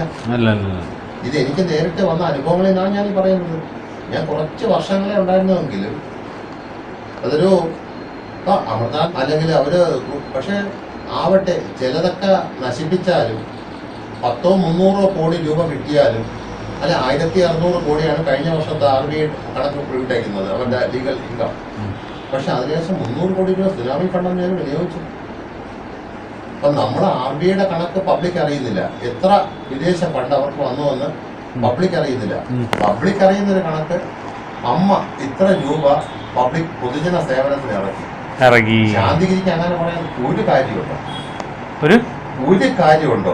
കുറെ കൊണസാരങ്ങള്, പത്രസമ്മേളനങ്ങള്, അവിടെ പോയി മറ്റേ നേരീത് വാങ്ങിച്ച് തലയിൽ ചുറ്റക്കം, കുറെ പെണ്ണുങ്ങളോട് ഒന്ന് ഫോട്ടോ എടുത്ത്, അതൊക്കെ പണ്ട് ഒരു 10-30 വർഷം മുമ്പ് താവി കൊടുത്ത് 4 ഫോട്ടോ എടുത്ത് പത്രത്തിൽ ഇട്ടാൽ ആൾക്കാര്. ഇപ്പൊ അതൊന്നും അല്ല. പബ്ലിക്കിന് ഇവർ എന്ത് ചെയ്യുന്നു, എന്ത് സർവീസ് കിട്ടുന്നു, അത് ജനം കൃത്യമായിട്ട് ഒരു ബുക്ക് അടിച്ച് കേരളത്തിൽ മൊത്തം നടന്ന് വിറ്റെന്നോ അല്ലെങ്കിൽ 10 പെണ്ണുങ്ങളോടൊന്ന് ഫോട്ടോ എടുത്ത് കുറ്റത്തിന്റെ പടം വന്നെന്ന് പറഞ്ഞ് ഒരു മഹത്വം ആരുമില്ല.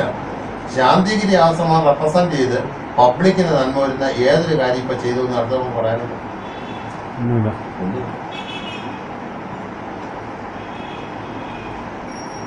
പുള്ളി ചെയ്യുന്നുണ്ടെന്ന് തോന്നുന്നു. അരി വിതരണവും പുള്ളി സ്വന്തമായിട്ട് ചെയ്യുന്നുണ്ട്. ഓക്കെ, പുള്ളിക്ക് വേറെ ട്രസ്റ്റ് ഉണ്ടല്ലോ, പുള്ളിക്ക് വേറെ ഏർപ്പാടുകളുണ്ടല്ലോ. അതിന്റെ പേരിലായിരിക്കുമല്ലോ ഇപ്പൊ ചെയ്യുന്നത്. മാർക്കറ്റിങ്ങിൽ വന്ന ഹരികുമാർ ഇത്ര പെട്ടെന്ന് തലപ്പത്തെത്തണമെങ്കിൽ അയാള് ചില്ലറക്കാരനല്ല. ഹരികുമാർ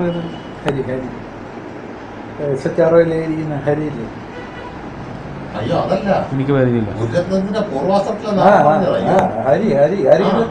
ഓ അതാ പറഞ്ഞേ. ആള് ചില്ലറക്കാരനല്ല. അയാള് ഭാവിയെ പറ്റി നല്ല എയിമും കാൽക്കുലേഷനും ഉള്ള ഒരു വ്യക്തിയാണ്. കാര്യം അതിനകത്ത് വേറെ കൊരങ്ങനെ വളർന്നോട്ട് ഇത്തിരി വയസ്സായി പോയി. ആരാണ് ആശ്രമത്തില് കൊരങ്ങനെ? ചൈതന്യ ജ്ഞാന തപസി എന്നാണ് പേര്. സൈനിങ് അതോറിറ്റി എന്ന് പറയും. ആ ഒരു ജന്തുവിനെ നിങ്ങൾ ആരെങ്കിലും അവിടെ അല്ലാതെ വെളി കണ്ടിട്ടുണ്ടോ? അല്ല, അവരുടെ കൺസെപ്റ്റിൽ അതാണ്.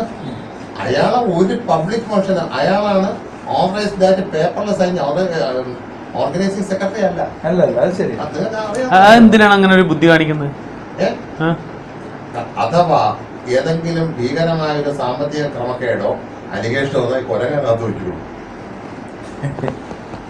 അയാൾക്ക് എന്തോന്ന് നേട്ടമുണ്ട്?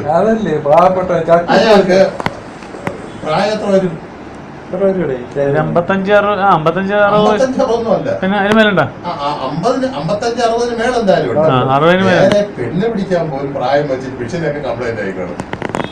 പക്ഷെ പേര് വന്നാൽ ചിലപ്പോ അതുകൂടെയൊക്കെ ചേർത്തായിരിക്കും ജാമ്യം കിട്ടാതെ അകത്ത് പോകും.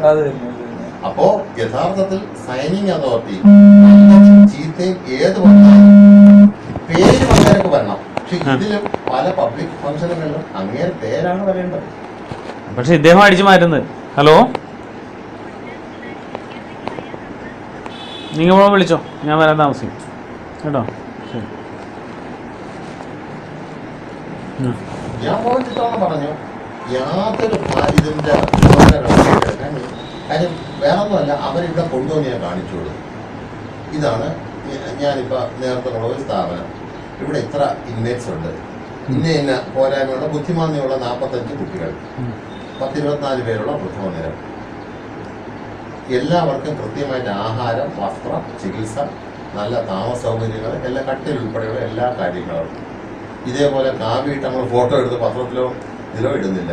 ഇതിനകത്ത് നടക്കുന്നത് ഇപ്പം നിങ്ങളിത് എന്താണെന്ന് അറിയാൻ വേണ്ടി, ഇവിടെ എന്തെല്ലാം ഉത്തരവാദിത്തങ്ങളുണ്ടെന്ന് കാണാൻ വേണ്ടി കൊണ്ടുവരണം.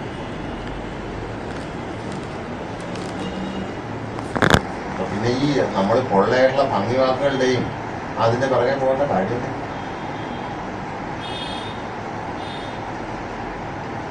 എനിക്ക് നിങ്ങളെ പറഞ്ഞാൽ നിങ്ങളെയൊക്കെ പാടുകൾ നോക്കി ഇവന്മാരൊക്കെ എങ്ങനെ പോട്ടെ. നമുക്ക്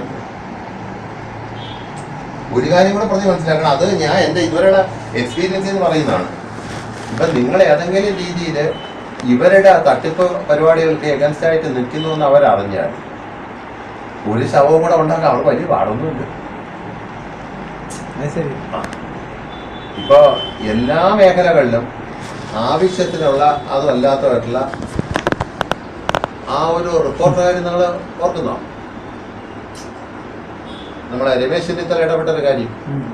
അപ്പൊ വേറൊരു ക്രിമിനൽ കേസ് ഒതുക്കാനും അതുപോലുള്ള സപ്പോർട്ടുകാർക്കുണ്ട്. എന്തിനാണ് ആലോചിച്ചിട്ട് അങ്ങനെ ഒന്നുകിൽ നമുക്ക് എന്താണ് ഒരു പച്ച മലയാളത്തിൽ പറഞ്ഞ ഒരു 3-4 പേരെ അച്ഛനായിട്ട് കാണിക്കാറുണ്ടെങ്കിൽ ഇതിനകത്ത് നിൽക്കുക. കാര്യം എവിടെയും വളയാനും കുനിയാനും ഉള്ള നട്ടല്ലും ആര് എന്ത് പറഞ്ഞാലും അത് ഇതും നമുക്ക് അവിടെ നിന്ന് എന്ത് നേട്ടം. അല്ലെങ്കിൽ ഞാൻ കറക്റ്റ് ഇതിന് ഏറ്റവും വ്യക്തമായിട്ട് ഇതുള്ള ഒരു മനുഷ്യൻ ഞാൻ ശിവരാമനാണ്. അയാളെ എന്തെല്ലാം ഞാൻ മുഖത്ത് പറഞ്ഞു. പക്ഷേ ഞാൻ പറഞ്ഞ ഇന്ത്യൻ ആർമിക്ക് നിങ്ങളെക്കാൾ ഒരു വ്യക്തി എന്ത് അപമാനമാണെന്ന് അറിയാമോ?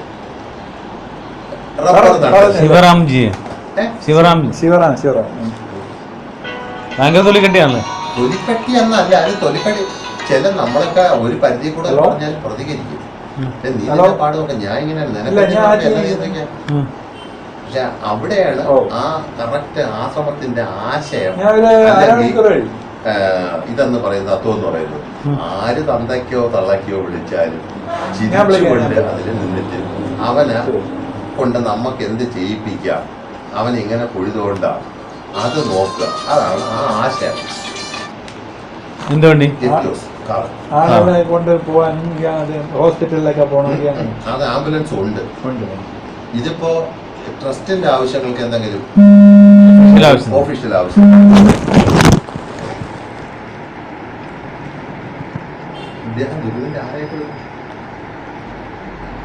ഞാനാ ഗുരുവിന്റെ അമ്മാവന്റെ മകന്റെ മകൻ എന്നുവെച്ചാൽ ജന്മദിനം എന്ന് പറയില്ലേ ചന്ദ്രന്, അത് നമ്മുടെ തറവാണ്. ഹലോ ഹലോ ശരി ശരി ശരി ശരി. ആധ്യാത്മികമായിട്ട് നല്ല പവർഫുൾ ആയിട്ടുള്ള ഒരു വ്യക്തിത്വവും ആ ഒരു പവറുള്ള ഒരു വ്യക്തിയായിരുന്നു ഗുരു. പക്ഷേ ഈ നമ്മളിപ്പോൾ പറയുന്നത് പോലെ അത് ഒരു കാലാന്തര ഗുരു എന്നോ അല്ലെങ്കിൽ ആ ചൈതന്യം അവശേഷിപ്പിച്ചൊന്നും നമുക്ക് അനുഭവങ്ങളിൽ നിന്ന് പറയാൻ പറ്റില്ല. കാര്യം ഈ ഗുരുവിനെ ഇവിടെ നിന്ന് തുടച്ചു മാറ്റേണ്ടത് ഇങ്ങനെയുള്ള പലരുടെയും നിലനിൽപ്പിന് ആവശ്യമാണ്. ഞാൻ ഒരു കാര്യം ചോട്ടെ, ആ ഗുരുവിന്റെ ചൈതന്യം ഉണ്ടെങ്കിൽ ഇത്രയും മോശം പ്രവർത്തികൾ അവിടെ നടക്കും. അപ്പൊ എല്ലാ പറയുന്ന ഒരു ന്യായീകരണം ഞാൻ ബോബന്റെ അടുത്ത് പച്ചയ്ക്ക് ഇത് ചോദിച്ചാൽ പറഞ്ഞു, ഗുരു എന്താ പറയുന്നു കാണുന്നു ഇങ്ങനെയുള്ള കാര്യങ്ങൾ ചെയ്യിച്ച് അത് ഏത് ഗുരു പറയും? മാക്സിമം പോക്കടത്തര കാണിച്ചിട്ട് ആ നല്ല എത്തുന്നത് അത് ആരും പറയുന്നില്ല. എല്ലാത്തിനും അതിൻ്റെതായ ന്യായീകരണങ്ങളുണ്ട്. ഇപ്പോ ഒരു ആശ്രമം എന്ന് വിഭാവന ചെയ്യുന്നത് പബ്ലിക് പലതും അവിടെ നിന്ന് കണ്ട് പഠിക്കണം. അവർ പലർക്കും മാതൃകയായിരിക്കണം, അല്ലേ? തീർച്ചയായിട്ടും. ഇതിപ്പോ ഇവരെ കണ്ട് പബ്ലിക് പഠിച്ചാൽ അവരെല്ലാവരും അകത്തായി പോകുന്ന മെത്തേഡിലാണ് ഇവർ കാണിച്ചു കൊടുക്കുന്നത്.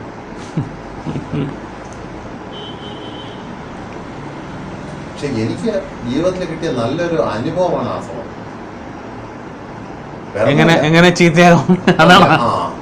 നിങ്ങള് നാട്ടില് എന്തൊക്കെ പൈസ ഉണ്ടാക്കാനുള്ള വേലകള്, അത് വൃത്തികേടുകളോ മറ്റ് ദൈവത്തിനെ മറന്നുള്ള പ്രവർത്തികളോ ചെയ്താലും ഇതിന്റെ അത്രയും എത്തൂല, ഈ ഗ്രേഡിൽ എത്തൂല. ഇത്രയും മനസാക്ഷി ഇല്ലാതെ ഒരുത്തനെ നിന്ന നിപ്പിൽ അവനെ ഞാൻ കണ്ടിട്ടില്ലെന്നോ കേട്ടില്ലെന്നോ എനിക്ക് അറിഞ്ഞുകൂടെന്നോ ഒറ്റ സെക്കൻഡ് തള്ളി പറയാനും തലേ ദിവസം വരെ അങ്ങേറ്റം കൊടിയ ശത്രുവായിരുന്നു അവനെ അച്ഛാന്ന് വിളിക്കാനും ഇവിടെ നമുക്ക് പഠിക്കാൻ പറ്റും. ചാന്തിരിയുന്നു. പിന്നെ ഞാൻ വേറെ കാര്യം ചോട്ടെ, ഗുരുവിനായിട്ട് പണ്ട് ഇതുണ്ടോ? ഞാൻ വളരെ കുഞ്ഞു പ്രായത്തില് ഒരു ഗുരുവിന്റെ ഒരു പൂർണ്ണമായ ചിത്രം എൻ്റെ ഉണ്ടായിരുന്നു. അല്ല, വേറെ കാര്യം, ഗുരു ഉള്ളപ്പോ ഈ ഇതൊക്കെ നടക്കുമായിരുന്നു ഇങ്ങനെ? ഇല്ല, പക്ഷെ ഗുരു ഉള്ള സമയത്ത് എന്താണ് ഗുരു വിഭാവന ചെയ്യുന്നത്, എന്താണ് ഗുരുവിന്റെ ആശയം, എന്താണ് ഈ ലോക നന്മ അല്ലെങ്കിൽ കർമ്മഫലം, പിതൃശുദ്ധി, കർമ്മശുദ്ധി, ഇത്തരം കാര്യങ്ങൾ പറയുന്നത് തിരിച്ചറിയാനോ മനസ്സിലാക്കാനോ ഉള്ള ഏജ് ഇല്ലായിരുന്നു എനിക്ക്. ഞാനന്ന് 4ാം ക്ലാസ് പഠിക്കുകയാണ്, അല്ലെ 5ാം ക്ലാസ്. പക്ഷെ ആ കാലഘട്ടത്തിലുള്ള ആൾക്കാർക്ക് മനസ്സിലാവുന്നില്ല, പക്വതയുള്ള. പക്ഷെ അങ്ങനെയുള്ള അന്ന് ഗുരുവിനോടൊപ്പം ഉണ്ടായിരുന്ന നന്മ ഇതായിട്ടുള്ള ഇന്ന് എത്ര പേര് അവിടെ ഉണ്ട് ആ സമയത്തിൽ? ആരുമില്ല. അവരെല്ലാം അടിച്ചു പിടിച്ചു. കാര്യം ഇത് നല്ലൊരു കൊള്ള സംഘമാണ് ഇപ്പൊ ഉള്ളത്. അതെ, ഒരുപാട് പേര്. അപ്പൊ ജനനിയ എന്താ അല്ലെ, ജെന്നിനെ കുറിച്ച് എന്താ? നമ്മൾ ചീട്ടുകളൊക്കെ അറിയാമോ? അറിയാം. ജോക്കർ. ആ, നമ്മൾ സാധാരണ ഒരു ചീട്ടിന്റെ ഏറ്റവും ലാസ്റ്റ് ഇരിക്കും, പക്ഷെ 13 ചീട്ടിന്റെ കൂടെ ജോക്കർ കയറുമ്പോൾ അതിനൊരു വിലയുണ്ട്. അതാണ് ജനനി. കൊള്ളാട്ടോ, നല്ല ഉപമയൊക്കെ എനിക്ക് ഇഷ്ടപ്പെട്ടു. അല്ലെങ്കിൽ ചീട്ട് നോക്കില്ല വെറുതെ ഇരിക്കുകയാണ് ജോക്കർ. പക്ഷെ 13 ഒറ്റയ്ക്ക് ഇരിക്കുമ്പോൾ ഒരു വിലയില്ല. പക്ഷെ ഈ സെറ്റിൽ ജോക്കർ കയറുമ്പോൾ അതിനൊരു വിലയുണ്ട്. സെറ്റിന്റെ കൂടെ അതാണ് ജനനി. ഈ 10-12 പേരത് ജനനി, ഗുരുവിന്റെ ഇപ്പോഴത്തെ പവർ. അപ്പൊ എല്ലാരും കൂടെ അവരെവിടെ ഒരു പബ്ലിക് ഫംഗ്ഷന് ഏതെങ്കിലും ഒരു ഗുരുവചനം അവരെ വായിന്ന് വരുന്നത് പബ്ലിക് കേൾക്കുന്നു. ഇപ്പൊ അമൃതാനന്ദമയി അമ്മ അല്ലെങ്കിൽ അവര് ഒരു പബ്ലിക് ഫംഗ്ഷന് പ്രസന്റ് ചെയ്ത് ആശ്രമത്തിന്റെ ആശയങ്ങള് അല്ലെങ്കിൽ അതിന്റെ ബ്രെയിൻ ബാക്കിലുള്ള നമ്മുടെ അങ്ങനെയുള്ള സ്വാമി അമൃത, ഞാൻ നേരിട്ട് നമ്മൾ സംസാരിക്കാറുണ്ട് സ്വാമി അമൃത സ്വരൂപാനന്ദ. കാര്യം ഈ ട്രസ്റ്റുകൾ 1-2 കോൺഫറൻസുകൾ ഞാൻ മറ്റേ താടിയൊക്കെയുള്ള തൊട്ടടുത്ത ശിഷ്യൻ അമ്മയുടെ നമ്പർ ഇതിനകത്തോട്ട്. അപ്പോ ഞാൻ ഈ ഒരു മേഖലയിൽ വന്നിട്ട് എനിക്ക് കിട്ടിയ കുറെ ഇതിന്റെയൊക്കെ സ്ട്രക്ചറുകൾ, രജിസ്ട്രേഷനുകൾ, ബൈലോ, ഇതിനെ എങ്ങനെയൊക്കെ വളച്ചൊടിച്ച് എന്തൊക്കെ ഹെഡിൽ നിൽക്കുന്നവർക്ക് ഉപയോഗപ്പെടുത്താം, അതിന്റെ മാക്സിമം എല്ലാം ചെയ്യുന്നു. ഇപ്പൊ കുടുംബപരമായിട്ടും ഒരു പബ്ലിക് ട്രസ്റ്റോ ഇതെങ്ങനെ ഇത് ചെയ്യാൻ പറ്റും? ഏതാണ് ഇത്? സാധാരണ ഒരു വ്യക്തിക്ക് പറ്റില്ല. ഒരു പൊതുജന മുന്നേറ്റം പോലെ ഒരു വലിയ ഗ്രൂപ്പ് മാക്സിമം നല്ല സ്ട്രെങ്തിലായിട്ട് ഒരു ഇതായിട്ട് ജാതി മത ഭേദമന്യുള്ള നാട്ടുകാര് അതേ രീതിയിൽ സർക്കാർ തലത്തിൽ ചോദ്യം ചെയ്യാൻ മുതിർന്നാല് ഇത് 4-5 പേരാണ് അവർ തല്ലി ഒതുക്കും. അല്ല, തല്ലി ഒതുക്കാത്തവർ ഇപ്പൊ കുടുംബാംഗങ്ങളിൽപ്പെട്ടവർ ഞാനും എന്റെ ഫാമിലി അങ്ങ് കൂടി രംഗത്തിറങ്ങിയാണെങ്കിൽ എന്തെങ്കിലും ചലനം ഉണ്ടാക്കാൻ പറ്റുമോ? പക്ഷെ അത് അങ്ങനെ ഒരു മീഡിയ ഇതിന് വേണം ആദ്യം ചെയ്യാൻ. ഒരു പ്രസ് മീറ്റ്, പ്രസ് മീറ്റിൽ വിളിച്ചിട്ട് അതിന് വേണ്ടപ്പെട്ട ആൾക്കാരെ, പക്ഷെ ആ വാർത്ത ഇതിനകത്ത് എത്തണം, ഈ മീഡിയയിൽ എത്തണം. ആശ്രമത്തിന്റെ പോലെ നല്ല രീതിയിൽ മദ്യവും പെണ്ണും ഒക്കെ കൊടുക്കുന്ന ഒരു സ്ഥലത്ത് നിന്ന് ചിലപ്പോൾ അത് എത്തിയെന്ന് വരില്ല. മദ്യം പെണ്ണൊക്കെ കൊടുക്കും, അല്ലാതെ പിന്നെ ഇത്രയും പെട്ടെന്ന് ഇങ്ങനെയൊക്കെ പോകില്ലല്ലോ. ഇത്രയും ക്രൂരതകളിൽ ഏറ്റവും അധികം ഒരു മനുഷ്യനെ സ്വാധീനിക്കാനുള്ള സാധനങ്ങൾ ഇതൊക്കെയാണല്ലോ.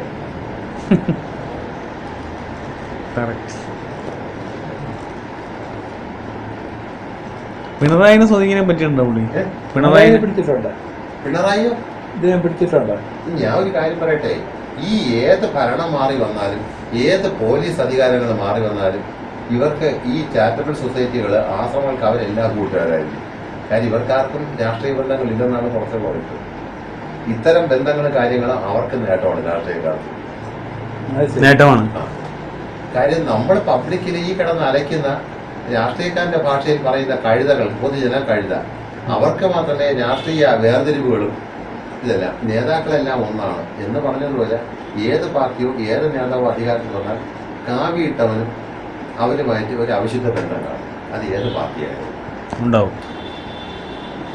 ഇപ്പം നമ്മളിവിടെ നിന്ന് വോട്ട് ചെയ്ത് ജയിപ്പിച്ച ഒരു വ്യക്തി ഒരു ചീഫ് മിനിസ്റ്ററെ കാണാൻ വേണമെങ്കിൽ അപ്പോയിൻമെന്റ് വാങ്ങി അവിടെ പോയി കാത്തു നിന്ന് മെറ്റൽ ഡിറ്റക്ടറിൽ കൂടെ കയറി അല്ലെങ്കിൽ അടുത്ത ദിവസം ചിലപ്പോൾ വരാൻ പറഞ്ഞാലായി ഇപ്പൊ ഞാൻ ഇത് നമുക്ക് വലിയ വഴക്കമില്ല, 3.5 വർഷമാകുന്നുള്ളൂ തുടങ്ങിയിട്ടാ. ഈ കർണാലയം ചാരിറ്റബിൾ സൊസൈറ്റി ജസ്റ്റ് ഉമ്മൻചാണ്ടിയുടെ പേഴ്സണൽ നമ്പറുണ്ട്, ഞാൻ പല പ്രാവശ്യങ്ങൾ കണ്ടിരുന്നു. വിളിച്ചാൽ അദ്ദേഹം പറയുന്ന ഒരു കാര്യമാണ്, ഗേറ്റിൽ വന്നിട്ട് അവിടുത്തെ സെക്യൂരിറ്റി എടുത്ത് ഉള്ളിലേക്ക് വിളിക്കാൻ പറയും. പലപ്പോഴും ചെല്ലുമ്പോൾ ഇങ്ങനെ ബ്രേക്ക്ഫാസ്റ്റ് കഴിക്കുക, ഒന്നിച്ചിരിക്കാം. എന്താണ് ഇത് എന്താണ് ഏതാണെന്ന് അങ്ങേരെ അറിഞ്ഞുവിടാം. ഒരു ചാരിറ്റബിൾ സൊസൈറ്റി അതിൻ്റെ സ്ട്രെങ്തും ബാക്കി അവർ ചെയ്യുന്ന കാര്യങ്ങൾ നോക്കുമ്പോൾ അങ്ങയുടെ മൈൻഡ് വിൽക്കുമ്പോൾ അവസാനമായി നടത്തിട്ടൊരു മിനിയേച്ചറിനോ ശാന്തിഗിരി ആശ്രമം അത് അവരെ ചിന്തയിൽ. അതുകൊണ്ട് ഏത് പാർട്ടി മാറിയാലും ഏത് പ്രത്യയശാസ്ത്രം ഉണ്ടായാലും ഇവരുമായിട്ടുള്ള ബന്ധം പഴയതുപോലെ തുടരും. ഇതിൽ നിങ്ങൾക്ക് വേണ്ടത് ശക്തമായ ഒരു മീഡിയ സപ്പോർട്ട് കിട്ടും. ഒത്തിരി പാടാണ് ആ ഒരു സാധനം കിട്ടാൻ. ഈസ്റ്റേൺ കറി പൗഡർ ഏറ്റവും അധികം മായം ചേർക്കുന്ന, ഇപ്പോൾ നിറപറ ഏറ്റവും അധികം ഫുഡ് കളേഴ്സിൽ അതിൽ വരും. അവരെ പറ്റി സോഷ്യൽ മീഡിയ മൊത്തം ചർച്ച ചെയ്ത് അലക്കി. ഏതെങ്കിലും ഒരു പത്രത്തിൽ ജനങ്ങളുടെ ആരോഗ്യത്തിന് ഹാനികരമായതിനെ പറ്റി വാർത്ത വന്നോ? ഇല്ല. കോടിക്കണക്കിന് രൂപ അവരിൽ നിന്ന് പരസ്യ ഏർപ്പാട് ഇവർ വാങ്ങുന്നുണ്ട്. ഏത് മീഡിയ അവരെ പറ്റി ചെയ്യും? മീഡിയ ശ്രദ്ധ പിടിച്ചു പറ്റുന്ന എന്തെങ്കിലും ഒരു സംഭവം വരണോ അല്ലേ? വരണം. അല്ലാതെ നമ്മൾ വേറെ ഒന്നും പ്രതികരിച്ചിട്ട് കാര്യമില്ല. ഞാൻ കാര്യം ചോദിക്കട്ടെ, ഇപ്പം മറ്റേ ലഘുലേഖയുടെ കാര്യം പറഞ്ഞില്ലേ, അത് പ്രിന്റഡ് ആണെങ്കിൽ മാത്രമല്ലേ കണ്ടുപിടിക്കാനുള്ളൂ. ഒരു ഫോട്ടോ കോപ്പി ആണെങ്കിൽ ഫോട്ടോ സ്റ്റാറ്റ് ആണെങ്കിൽ കാനഡ മെഷീന്റെ കാര്യം വെച്ചാണ് ഇവിടെ അത് നിസ്സാര ഒരു ഐറ്റം പൊങ്ങിയത്. ഏത് ആശ്രമമായാലും ഇതേ കണക്കായാലും അവർക്കൊരു ഗുണ്ട സെറ്റപ്പ് ഉണ്ടാവും. എന്നറിയാമല്ലോ. കണ്ട് അദ്ദേഹത്തിന് പറയേണ്ട വ്യക്തമായിട്ട് അറിയാം. അതിനകത്തുള്ള കാര്യങ്ങൾ ഒരുപാട് അറിയാവുന്ന ഒരാളാണ്. ഇതിലെ ബന്ധപ്പെട്ട ആരെങ്കിലും ഒരാളെ ക്യാപ്ചർ ചെയ്ത് അവന്മാർ ഗോഡൌണിൽ കയറ്റുമ്പോൾ അവർ തത്ത പറയുന്ന കാരൊക്കെ ഇതിൻ്റെ കൂടെ ഉണ്ട് എൻ്റെ കയ്യിൽ ഞാൻ പറഞ്ഞു. ആ സമയം വല്ല മോശം തരണം ഒന്നുമില്ല. ഇദ്ദേഹത്തിന് ഇത്രയും വർഷത്തെ എക്സ്പീരിയൻസ് ഉണ്ട്, അത് പറയട്ടെ.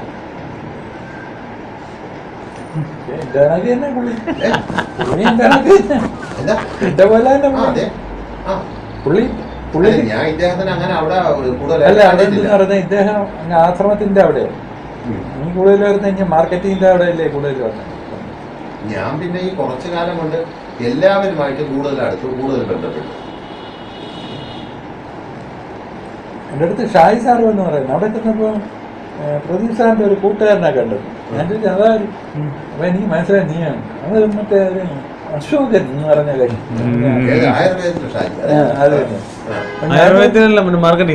അല്ല, ആയുർവേദത്തില് പുള്ളി നമ്മളാണല്ലോ ഒരു ടീം. ഇതില് ഒരു മീറ്റിങ്ങില ഒന്നിലും വരാത്ത ഞാനേ ഉള്ളു.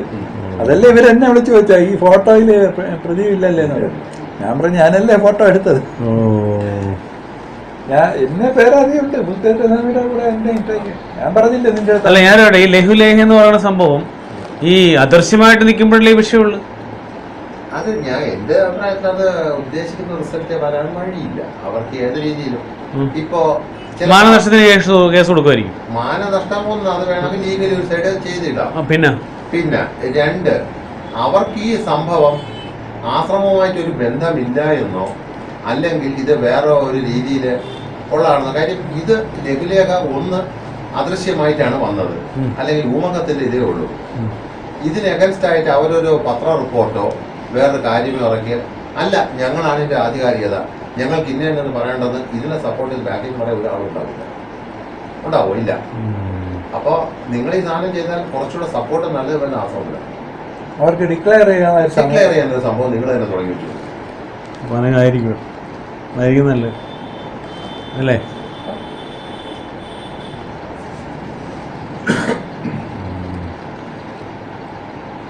പക്ഷെ ഈ പറയാൻ പോലെ ഉണ്ടല്ലോ, ഈ ചതിക്കാൻ മാത്രം നട്ടല്ലുള്ളു ഈ ഹരിയജ്ഞനൊക്കെ.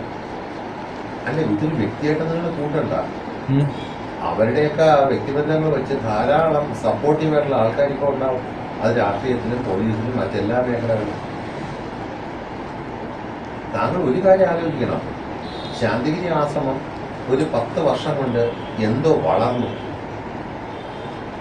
ഒരു ഫസ്റ്റ് ശാന്തിഗിരി ഫസ്റ്റ് നാട് നല്ല ശ്രദ്ധേയമായിട്ടുള്ള ഒരു റിസൾട്ട് ഉണ്ടാക്കിയതാണ് ഫസ്റ്റ്.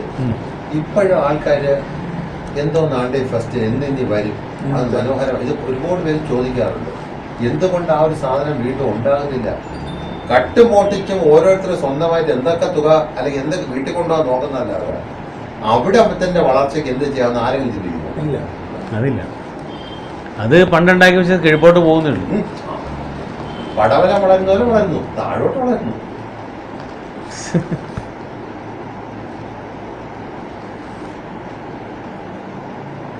ഞാനെന്ന് പറഞ്ഞാൽ ഇത് വിട്ടതിന് ശേഷം വേറെ പല മേഖലകളുമായിട്ട് ഇൻഫന്റ് ജീസസ് ഇന്റർനാഷണൽ ഫൗണ്ടേഷൻ എന്ന് പറഞ്ഞ ഒരു വലിയ ജർമ്മൻ ട്രസ്റ്റുമായിട്ട് ഞാൻ ബന്ധപ്പെട്ടു.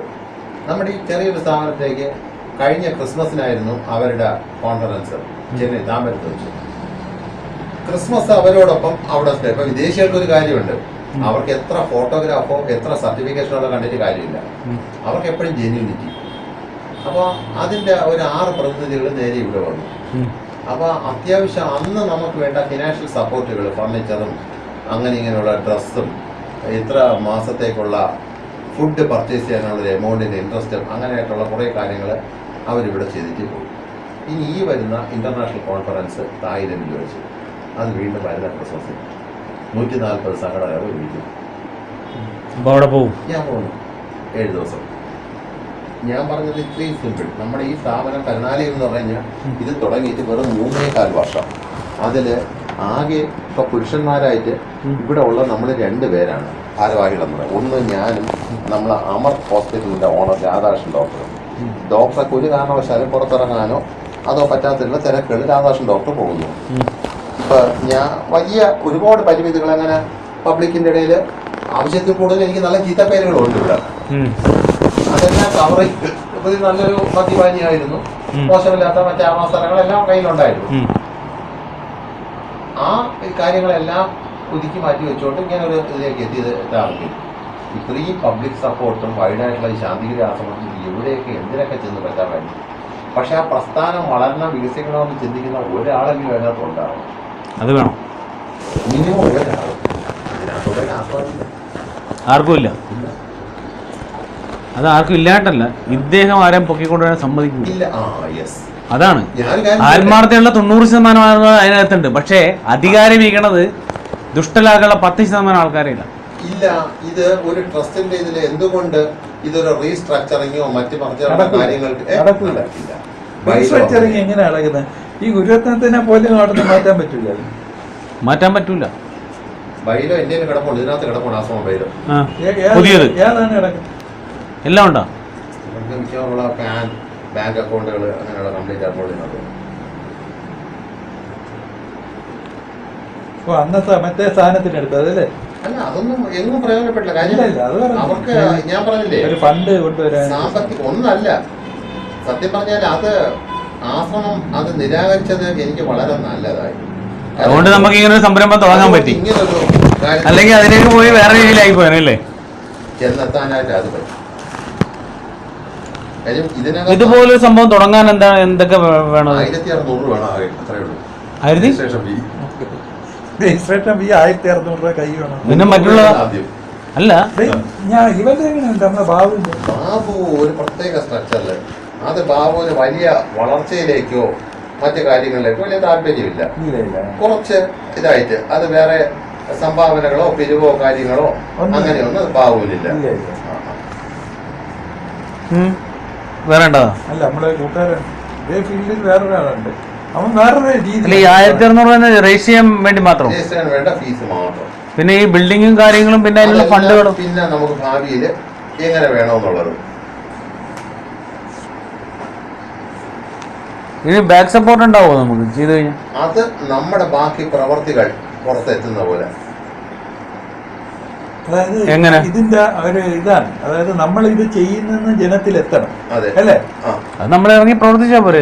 ഗുരുരത്നത്തിനെ മാർക്കറ്റ് ചെയ്ത പോലെ പുള്ളി അങ്ങനെ ചെയ്യുന്നെന്ന് പറഞ്ഞ് ഒരു മിഥ്യാധാരണ ഉണ്ടാക്കിയിട്ടാണ് പുള്ളി ഇത്. എന്റെ ഇതിനകത്ത് കിടക്കുന്ന ആ ഒരു എഗ്രിമെന്റ് ഒരു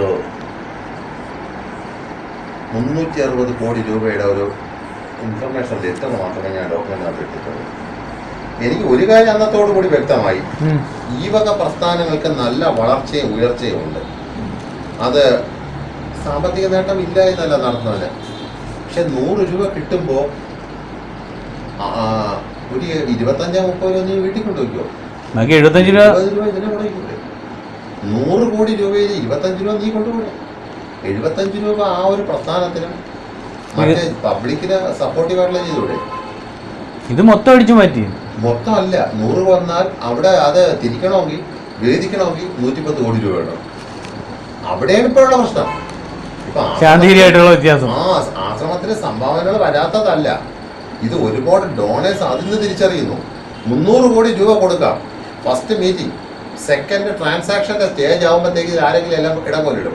എന്നിട്ട് അടുത്തൊരു ചോദ്യത്തിലേക്ക് മുന്നോട്ട് വയ്ക്കും, ദുബായിൽ നിന്ന് ദാവൂദിന്റെ പൈസയാണോ? അപ്പൊ ഇത് ദാനം കൊടുക്കണമെന്ന് അങ്ങേയറ്റം അപമാനിക്കുന്ന ഒരു ചോദ്യം അതായിരിക്കും. എന്താണ് ഉദ്ദേശിക്കുന്ന എമൗണ്ട് ഇവന് വന്നില്ല. ഓ അതാ സംഭവം, അതുകൊണ്ടാണ് ചോദിക്കുന്നത്. ശിവരാമൻ ഒന്നും കാര്യമില്ല, അതിനൊക്കെ എച്ചിലേക്ക് കിട്ടും. ശിവരാമൻ ആ പറ്റിയുള്ള നോളജ് ഇല്ല. ഇതിന് ശ്രമിക്കുന്നുണ്ടല്ലോ അവര്. എന്താ ഈ ഫണ്ടിന് ശാന്തിഗിരിക്കൊരു ലേബലായി കഴിഞ്ഞു. തട്ടിപ്പ് സംഘം അത് നമുക്ക് തട്ടിപ്പ് സംഘം ലേബലായി കഴിഞ്ഞു. ആയാ ഇന്റർനാഷണലി ആ ഒരു പേരുണ്ട്. നിങ്ങൾ വേറൊന്നും വേണ്ട, നമ്മുടെ നാട് ഈ ഫിനാൻഷ്യൽ ഇത് നിൽക്കട്ടെ, തമിഴ്നാട് എവിടെയെങ്കിലും ഒരു മാർക്കറ്റ് മീൻസ് ഇപ്പോൾ ഗുണ്ടൂരിൽ പോയി ഒരു മുളക് മാർക്കറ്റ് നമ്മളവിടെ തെരുവിൽ കംപ്ലീറ്റ് ഇതുപോലെയാണ് സാമ്പിൾ ഉണ്ട്. അവർക്കെല്ലാം ഈ മുളക് ചൂട് കാലത്ത് AC ഗോഡൗൺ കളർ മാറിപ്പോയിരിക്കാൻ വേണ്ടി ഉണ്ട്. അപ്പോൾ അവിടെ പോയിട്ട് ഒന്ന് മൊത്തം കറങ്ങി സംസാരിച്ച് നോക്കിയിട്ട് നമുക്ക് ഇത്ര ടൺ മുളക് വേണം, വില സംസാരിച്ചു, പത്രത്തിൽ നോക്കി നമ്മുടെ അലോട്ട്മെന്റ് ബാർഗെയിൻ ചെയ്ത് വില ഫിക്സ് ചെയ്യും. അപ്പോൾ ഡെയിലി ഫ്ലക്ച്വേറ്റ് ചെയ്യുന്നതാണ്. ലാസ്റ്റിൽ എവിടെയാണ് നമ്മൾ സാധനം ട്രാൻസ്ജിക്കും പറഞ്ഞ് ശാന്തിഗിരി ആശ്രമം വേട് പറയുമ്പോഴത്തേക്ക് അടി വീഴുന്നു.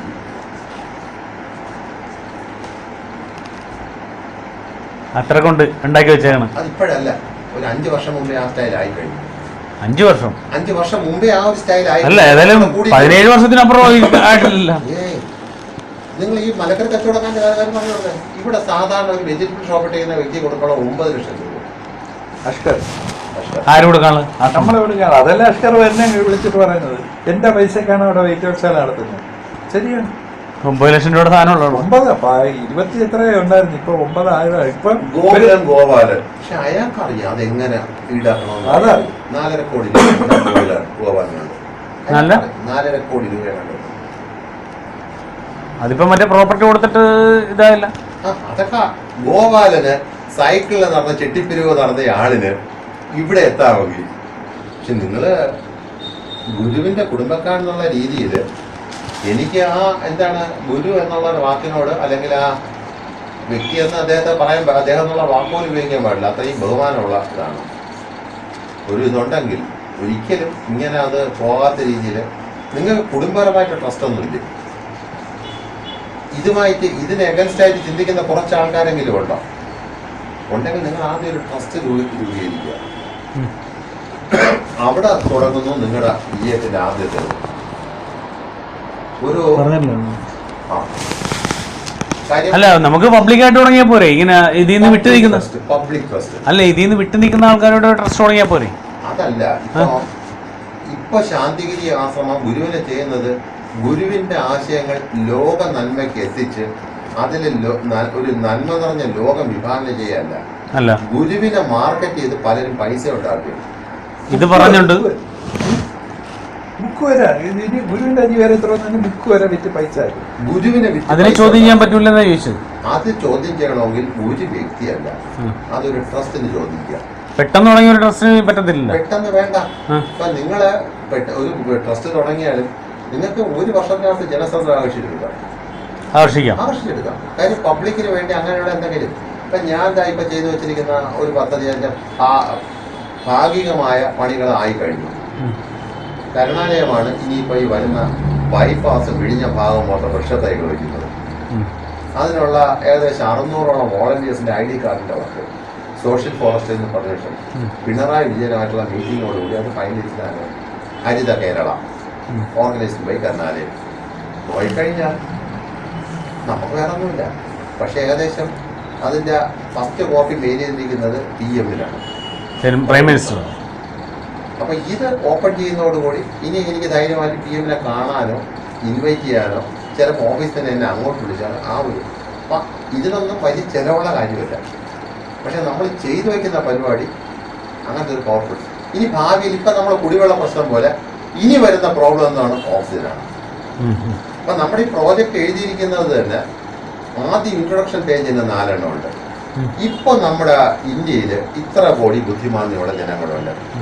ഇനി വരുന്ന 2018 അത് 3.5 ഇരട്ടിയിലേക്ക് മാറുന്നു. നമ്മളാൽ കഴിയുന്ന രീതിയിൽ സ്ട്രക്ചേർഡ് ആയിട്ട് ഇത്ര ആൾക്കാരെ പരിപാലിച്ച് ഇന്ന ഇയറിൽ തുടങ്ങിയ ഈ ഒരു പ്രസ്ഥാനം അടുത്ത ഇന്ന സോഷ്യൽ ആക്ടിവിറ്റീസിൽ ഇപ്പൊ അന്നദാനം അങ്ങനെയുള്ള കാര്യങ്ങൾ കൂടി നെക്സ്റ്റ് വരുന്ന കുടിവെള്ള പ്രശ്നം പോലെയുള്ള ഓക്സിജന്റെ അല്ലെങ്കിൽ ഭൂമിയുടെ ടോട്ടൽ ഈ എന്താണ് ആഗോള താപനത്തിനെ ബാധിക്കുന്ന ഒരു സ്ട്രക്ചർ അതിൽ നമുക്ക് ചെയ്യാവുന്ന ചെറിയൊരു ചൂടുകെട്ട്. സെക്കൻഡ്, ഇതിൻ്റെ ഇൻട്രൊഡക്ഷൻ. ഇതൊരു ചടങ്ങ് പോലെ 10 തൈകൾ നട്ട് ഒരു ദിവസം കൊണ്ട് ക്ലോസ് ചെയ്യുന്നതല്ല. ഇത്രയും സ്കൂളുകൾ, അതിൽ 9 സ്കൂളുകളുടെ മറ്റ് കോളേജുകളുടെ ഡീറ്റെയിൽ, അവിടുത്തെ നമ്മുടെ വോളണ്ടിയേഴ്സ് ആയിട്ടുള്ള NSS, സ്റ്റുഡൻറ് പോലീസ്, മറ്റേ ജൂനിയർ റെഡ് ക്രോസ്, അവരുടെ പേര് അത് അതർ ലിസ്റ്റുകളുടെ ബാക്കിൽ അറ്റാച്ച് ചെയ്തിട്ടുണ്ട്. അപ്പം നമ്മൾ ആ രീതിയിൽ ഇത് കാലാകാലാന്തരമായിട്ട് NH അതോറിറ്റിയിൽ നിന്ന് അക്യുസേഷൻ്റെ റോഡിനടുത്തുള്ള ഭൂമി വിട്ടിട്ട് ബാക്കി പുറമ്പോക്കുള്ള ഡീറ്റെയിൽ, മിനിസ്ട്രിയുടെ പെർമിഷൻ ഉണ്ടെങ്കിൽ നമുക്ക് കണ്ടിന്യൂസ് ആയിട്ട് വൃക്ഷത്തൈകൾ തന്നോളാവുന്ന സോഷ്യൽ ഇത് ഫോറസ്റ്റ് DFO ജയകുമാർ സാറിൻ്റെ ലെറ്റർ. ഇപ്പം ചെയ്യുന്ന കാര്യങ്ങൾ ആധികാരികമായിട്ടും ട്രാൻസ്പെറൻ്റ് ആയിട്ടും കയ്യിൽ നിന്ന് ചെലവ് വരാതെ എത്തിച്ചാൽ നിങ്ങൾക്ക് ഒറ്റ വർഷത്തിനകത്ത് ഇതിനെ ചോദ്യം പറ്റുമോ? ഇത് ഉറപ്പാണ്. പക്ഷെ അതിന് നമ്മൾ ഇതേ കണക്കുള്ള കുറച്ച് കൊച്ചു പരിപാടികൾ നമ്മൾ ചെയ്തു. അത് ചെയ്യാം, അതൊന്നും കുഴപ്പമൊന്നുമില്ല. 7 പേര് മിനിമം ഒരു ട്രസ്റ്റിൽ ഉപയോഗിക്കാൻ. ഫാമിലി മെമ്പേഴ്സ് ആയ കുഴപ്പമുണ്ടോ? ഫാമിലി മെമ്പേഴ്സ് ആയാൽ ആർക്കെങ്കിലും ഒരു കുടുംബപരമായിട്ടുള്ള കളികളിലാണ് ഇത് മൊത്തം എന്ന്. പക്ഷെ ഇതിന് നിങ്ങൾക്ക് ഫാമിലി മെമ്പേഴ്സാണ് ആവശ്യം. കാര്യം ഗുരു എന്നുള്ളത് ഈ കുടുംബത്തിലെ ആളാണ്. ഗുരുവിൻ്റെ ഏകദേശം നല്ല മഹാത്മ്യവും ഗുരുവിൻ്റെ തുടക്കവും മറ്റാരൊക്കെയാണ് ആധികാരികമായിട്ട് പറയാൻ കുടുംബക്കാർക്ക് അവകാശം. ആ അവകാശം ഗുരുരത്നത്തിന് പറ്റൂല. ഗുരുരത്നത്തിന് അത് മാർക്കറ്റ് ചെയ്യാനേ പറ്റൂല. ജെന്യൂനിറ്റി പറയാൻ നിങ്ങൾക്ക് അല്ല, അങ്ങനെ ടീംസ് നമ്മൾ റെഡിയാക്കി കഴിഞ്ഞിട്ടുണ്ട്. എങ്ങനെ നമ്മുടെ ഒരു ചേട്ടായി സന്യാസിയാണ്, അകത്താണ്. അങ്ങനെ 1-2 ഇവിടെയോ ശാന്തിഗിരി? പിന്നെ അതാരാണ്? ജ്യോതി ചന്ദ്രസ്വാമി. ജ്യോതി ചന്ദ്രസ്വാമി എനിക്കറിയാം. അറിയാതിരിക്കില്ല. ബോസ് പഴയ പേര് മാർക്കറ്റിംഗിലുണ്ടായിരുന്നു. അതായത് മനീത്ത് സ്വാമി ആവുന്നതിന് തൊട്ട് മുമ്പ് ഇരുന്നത്. പക്ഷെ അതിനകത്ത് നല്ല ബ്രെയിൻ ഉള്ള നല്ല രീതിയിൽ കാര്യങ്ങൾ ചെയ്യുന്ന സന്യാസിമാരുണ്ട്. അല്ല, ഇദ്ദേഹത്തിനൊക്കെ ചവിട്ടിയിട്ടേക്കാണ്. പക്ഷെ അവരെന്നാണ് ഞാൻ പറയാം, നമ്മളെ പട്ടാളക്കാരൻ പേര് പ്രണവശുദ്ധ നല്ലൊരു മനുഷ്യൻ, ഗുരുവിൻ്റെ പവർ സ്വന്തം ജീവിതത്തിൽ അറിഞ്ഞ മനുഷ്യൻ. പക്ഷേ പുള്ളി എന്ന് പറയുന്നത് ഇപ്പം എന്താണ്, ഈ മതിരിച്ചിട്ട് ഇതിനെ തുപ്പാൻ വയ്യ, കഴിച്ചിട്ട് ആവി ഇട്ടുകൊണ്ട് ഇത് തട്ടിപ്പാണെന്ന് അങ്ങനെ വെളിയിൽ പറയാൻ പറ്റൂല എന്ന് പറഞ്ഞ് ഇതിനകത്ത് അങ്ങേരൊക്കെ ഒന്നും ചെയ്യാൻ ഇവര് സമ്മതിക്കുക. അതേപോലെ കുറെ ആൾക്കാരുണ്ട് നീറി നിൽക്കുന്നത്. പക്ഷെ അവരെയൊന്നും പൊങ്ങി, അവരുടെ ഒരു പവർ ഇല്ല അവർക്ക് ഇത് പൊങ്ങി വരാനുള്ള, ഇദ്ദേഹത്തെ ചവിട്ടി വരാനുള്ള പവർ ഇല്ല. അല്ല, പ്രണവശുദ്ധൻ സ്വാമി എന്തെങ്കിലും ഒരു ഇത് കഴിഞ്ഞാൽ 2 ദിവസം കഴിയുമ്പോഴത്തേക്ക് യുവ സന്യാസി ആത്മഹത്യ ചെയ്തതിലേക്ക് അത്രയും അവർക്ക് അവരെ നിലനിൽപ്പ് നോക്കണ്ടേ. അപ്പൊ ചമ്പൽക്കാട്ടില് മാനസികനെ വേറൊരു കൊള്ളക്കാരൻ ചോദ്യം ചെയ്ത മാനസികനോട് ചോദിച്ചു, വേണോ എല്ലാ സ്ഥലത്തും ഇപ്പൊ അല്ല നമ്മൾ അതിനു വേണ്ടി ഒരു ട്രസ്റ്റ് വേണ്ടി ഇത് ചെയ്താലേ ബാക്കി ഒരു എനിക്ക് എന്നാൽ അറിയുന്ന കാര്യങ്ങളെല്ലാം ഞാൻ പറഞ്ഞുതരാം. സഹായികൾക്ക് അതുപോലെയുള്ള രജിസ്ട്രേഷൻ ഡിപ്പാർട്ട്മെന്റ് എല്ലാം കൂടെ വരയ്ക്കുക. ഒരു കാര്യം, നമുക്ക് ഭൗതിക ജീവിതമാണ്. ഇപ്പൊ കരുണാകര ഗുരു എന്ന് പറയുന്നത് ഒരു പവറാണ്. അത് എത്രയോ ജന്മങ്ങൾ കൂടുമ്പോൾ, ഞാൻ ഈ ആശ്രമത്തിലെ മറ്റു മൈരന്മാർ പറയുന്നതൊക്കെ കൊള്ളയായിട്ടൊരു വാക്കല്ല. കാര്യം എന്റെ ജീവിതത്തില് ഗുരുവിന്റെ അത്രയും സ്വാധീനമുണ്ട്. കാര്യം ഞാൻ എന്നോ മരിച്ചുകൊണ്ടൊരു വ്യക്തിയായിരുന്നു. കാര്യം മദ്യപാനം ആ രീതിയിലായിട്ടില്ല. ഭയങ്കര പറഞ്ഞാല് ഡെയിലി 2-3 കുപ്പിയാണ്. ഈ പുള്ളി ആറ്റിങ്ങ നിൽക്കുന്നോണ്ട് ഫുൾ ടൈം തന്നെയായിരുന്നു. ഇവരെ ഫാമിലി ഒന്നും ഇല്ല. ഫാമിലി ആയിട്ടൊക്കെ ഏകദേശം 3-4 വർഷം മുമ്പേ ഞാൻ പിരിഞ്ഞ. അത് എന്റെ 2ാമത്തെ നല്ല തിരിച്ചുവരവിന് ശേഷമാണ് ആ ഒരു പിരിയലുണ്ടായത്. കുട്ടികള് 2 കുട്ടികള്, ആൺകുട്ടികളെ, ഒരു മോനും മോളും. ഒരാൾ 7ാം ക്ലാസ്, ഒരാൾ 5ാം ക്ലാസ്. അപ്പൊ കുട്ടികളെ പോലും ഇവിടെ നിന്ന് മാറ്റിക്കൊണ്ടുപോയി കഴിഞ്ഞു. അതല്ല എൻ്റെ പേഴ്സണൽ ദുരന്തങ്ങൾ. ഞാൻ പക്ഷെ അതില് അവിടെയൊക്കെ ഗുരുവിന് ഒരുപാട് പ്രാധാന്യമുണ്ട്. കാര്യം നമ്മൾ അന്ന് ചെന്നെത്തിയതും ഗുരുവിനോടൊപ്പം ഇരുന്ന് പങ്കെന്നൊരു വാക്കൊന്നും നമ്മളൊന്നും ഉപയോഗിക്കുന്നില്ല. ഗുരു ഉരുട്ടി തരുന്ന ഉരുള ആവശ്യം പോലെ ഗുരു ഇന്ന് കഴിക്കുന്നു. ഗുരു കരിക്കൻ വെള്ളം കുടിച്ചിട്ട് ഗ്ലാസ് തന്നെ തരുന്നു, അത് വാങ്ങിച്ച് നമ്മൾ കുടിക്കുന്നു. കാര്യം കൊച്ചുങ്ങളാണ്. വെളിയോട്ടങ്ങ് വിടാ എൻ്റെ ഷാളിങ് എടുത്തു നേരെ പണ്ടശാലയ്ക്കകത്ത് വാങ്ങുന്നു. ഗുരു നിലവാരം ഉറക്കുന്നു, അതിനകത്ത് വെള്ളം ഷാള വലിച്ചെടുക്കുന്നു, 3-4 തട്ടിയിടുന്നു, അതും കൂടെ തിരിച്ചെടുത്ത് അടയ്ക്കുന്നു, തിരിച്ചു കൊടുക്കുന്നു, ഗുരു ഷാള് കൊടുക്കുന്നു, ചെരിപ്പെടുത്ത് വെളി വെച്ച് കൊടുക്കുന്നു, ഗുരുവിൻ്റെ കൂടെ വാര ഇടക്കൂടെ. ആ പുണ്യങ്ങളൊക്കെ ഇരിക്കുന്നത് ജീവിതത്തിൽ കിട്ടും. ഇന്നത്തെ കണക്കുള്ള ഈ ചട്ടക്കൂടുകളും മറ്റൊന്നും ഒന്നില്ല. കാര്യം താങ്കളുടെ പ്രത്യേകിച്ച് പറയണ്ട. ഫ്രണ്ട് മൊത്തം പാറ, കൊച്ചു ആശ്രമത്തിന്റെ ഗേറ്റ്, അകത്തോട്ട് കയറുമ്പോൾ നേരെ ഗുരുവിന്റെ പർണശാല, റെഡ് ഹൗസ് സൈഡിൽ 3 പണി കെട്ടിയ, റൈറ്റ് സൈഡിൽ ഓല കെട്ടിയ ചെറിയ പ്രാർത്ഥനാണത്, ഇപ്പുറത്ത് അന്നദാനം നടന്ന. നമ്മളവിടെ നിന്ന് ലാസ്റ്റ് ഞാൻ കാണുന്നത് ഒരു 5-6 മറ്റേ പ്രാർത്ഥന ഈ ധ്യാനത്തിനുള്ള കൊച്ചു കൊച്ചു കെട്ടിടങ്ങൾ സൈഡിൽ നിർമ്മിച്ചുകൊണ്ടിരുന്ന ആ സമയത്താണ് ഞാൻ ലാസ്റ്റ് എവിടെ വരുന്നത്. അപ്പം ആ ഒരു സ്ട്രക്ചറിൽ ഏകദേശം വർഷങ്ങളോളം ഒരു 2-3-4 വർഷത്തോളം ആ സമയത്ത് വന്നിട്ടുണ്ട്.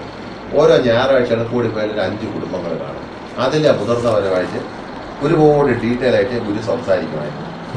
പക്ഷെ എനിക്കൊരു 40 വയസ്സ് കഴിയേണ്ടി വന്നു ആ ഗുരുമാർഗം എന്താണെന്നും എന്താണ് ഈശ്വരനെന്നും എന്താണ് കർമ്മഫലമെന്നും സ്വർഗനരകങ്ങൾ ഉണ്ടോ ഇല്ലയെന്ന് നമ്മൾ ചിന്തിക്കുന്നതിനേക്കാളും നിങ്ങൾ ചെയ്യുന്ന കർമ്മത്തിന്റെ ഫലം നിങ്ങൾക്ക് ഭൂമിയിൽ തന്നെ കിട്ടുമെന്നുള്ള തിരിച്ചറിവ് വരിക 40 വയസ്സ് കഴിയും.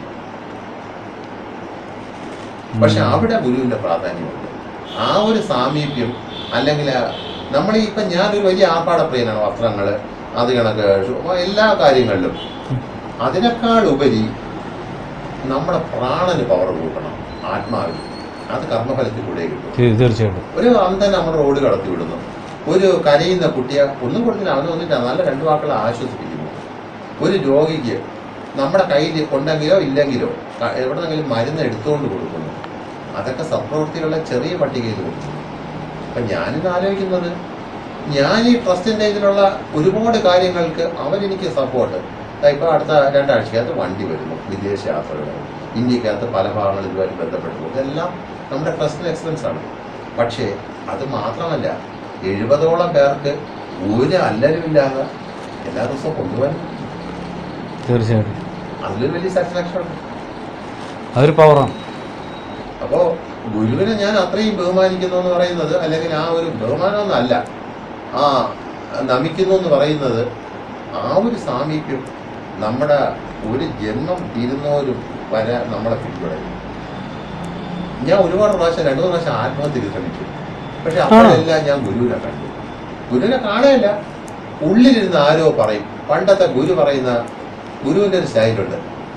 എടാ നീ വാ, നീ ഇവിടെ വന്നിരി, അല്ലെങ്കിൽ എടാ നീ അങ്ങോട്ട് പോണ്ട കേട്ടോ. ഗുരുവിൻ്റെ ഒരു ശൈലി ഉണ്ടല്ലോ. ഇതേ രീതിയിൽ എൻ്റെ ഉള്ളിൽ നിന്ന് ആരെങ്കിലും ചോദിക്കും, എടാ നീ എന്തിൻ്റെ ഈ അല്ലെങ്കിൽ വിഷം എടുത്ത് വെച്ചോണ്ടിരിക്കും, നീ ചാരായം എടുത്ത് കൂടി, ഇനി നിനക്കൊരു 10-40 ലക്ഷം രൂപ കൂടെ അപ്പുറം ഇപ്പുറമൊക്കെ സ്ഥലങ്ങൾ കിടപ്പുണ്ട്, അതൊക്കെ വിറ്റ് കുടിക്കുകയും ഇരിക്കുകയൊക്കെ ചെയ്ത് അതൊക്കെ തീർന്നിട്ട് ആലോചിക്കാം ചാവണോ വേണ്ടത്. ഇതൊക്കെ ഇട്ടിട്ട് നീ പോകണം എന്തിന്? കാര്യം അത് നമ്മളെ മനസ്സിനെ വേറൊരു തലത്തിലേക്ക്. പക്ഷെ നമ്മുടെ ഉള്ളില് സുഖദുഃഖങ്ങൾ അറിഞ്ഞ് നമ്മളെ മനസ്സിലാക്കി നിയന്ത്രിക്കുന്ന ഒരു പവർ ഇല്ലേ? ഒരുപാട് പേർക്ക് ജന്മം കൊണ്ട് അത് കിട്ടാതെ. പക്ഷെ ചെറുതിലുള്ള ഗുരുവിന്റെ സാമീപ്യം അതെനിക്ക്. ഗുരുവാണികൾ കുറേ എണ്ണം ഞാൻ വളരെ ഇതായിട്ട് വളരെ വാല്യുബിൾ ആയിട്ട് സൂക്ഷിക്കുന്നു. ഗുരുവിന്റെ ശബ്ദം സൂക്ഷിച്ചിട്ടുണ്ട്, ഓഡിയോ കിടപ്പുണ്ട്. ആ ഗുരുവിന്റെ ഫോട്ടോ മാത്രമില്ല, കള്ള എന്നെ അറിഞ്ഞോണ്ട് പോയി. തിരിച്ചു തന്നില്ല. അത് ആശ്രമത്തിൽ സൂക്ഷിക്കാനെന്ന് പറഞ്ഞു. അല്ല ഇനി ഒന്നുമില്ലേ? ഇനി സൗണ്ട് കാണണം, ഹാർഡ് ഡിസ്കിൽ സൗണ്ട് കാണണം ഗുരുവിന്റെ. പ്രഭാഷണം ഗുരു പണ്ട് അതില് ഗുരു അന്ന് പറഞ്ഞിരിക്കുന്നത് അല്ല എത്ര മിനിറ്റ് ഇതായിരിക്കുള്ള 15-12 മിനിറ്റ് വീതമുള്ള അത് കാണാം. കുറയണ്ട, അത് ഒരു 7-10 ക്ലിപ്പുകൾ കാണും. അത് വേണം. പിന്നെ ഫോട്ടോ ഇല്ല, ഗ്രൂപ്പ് ഫോട്ടോകൾ കുറെ എണ്ണം മാമന്റെ അവിടെ സൂക്ഷിച്ചിട്ടുണ്ട്.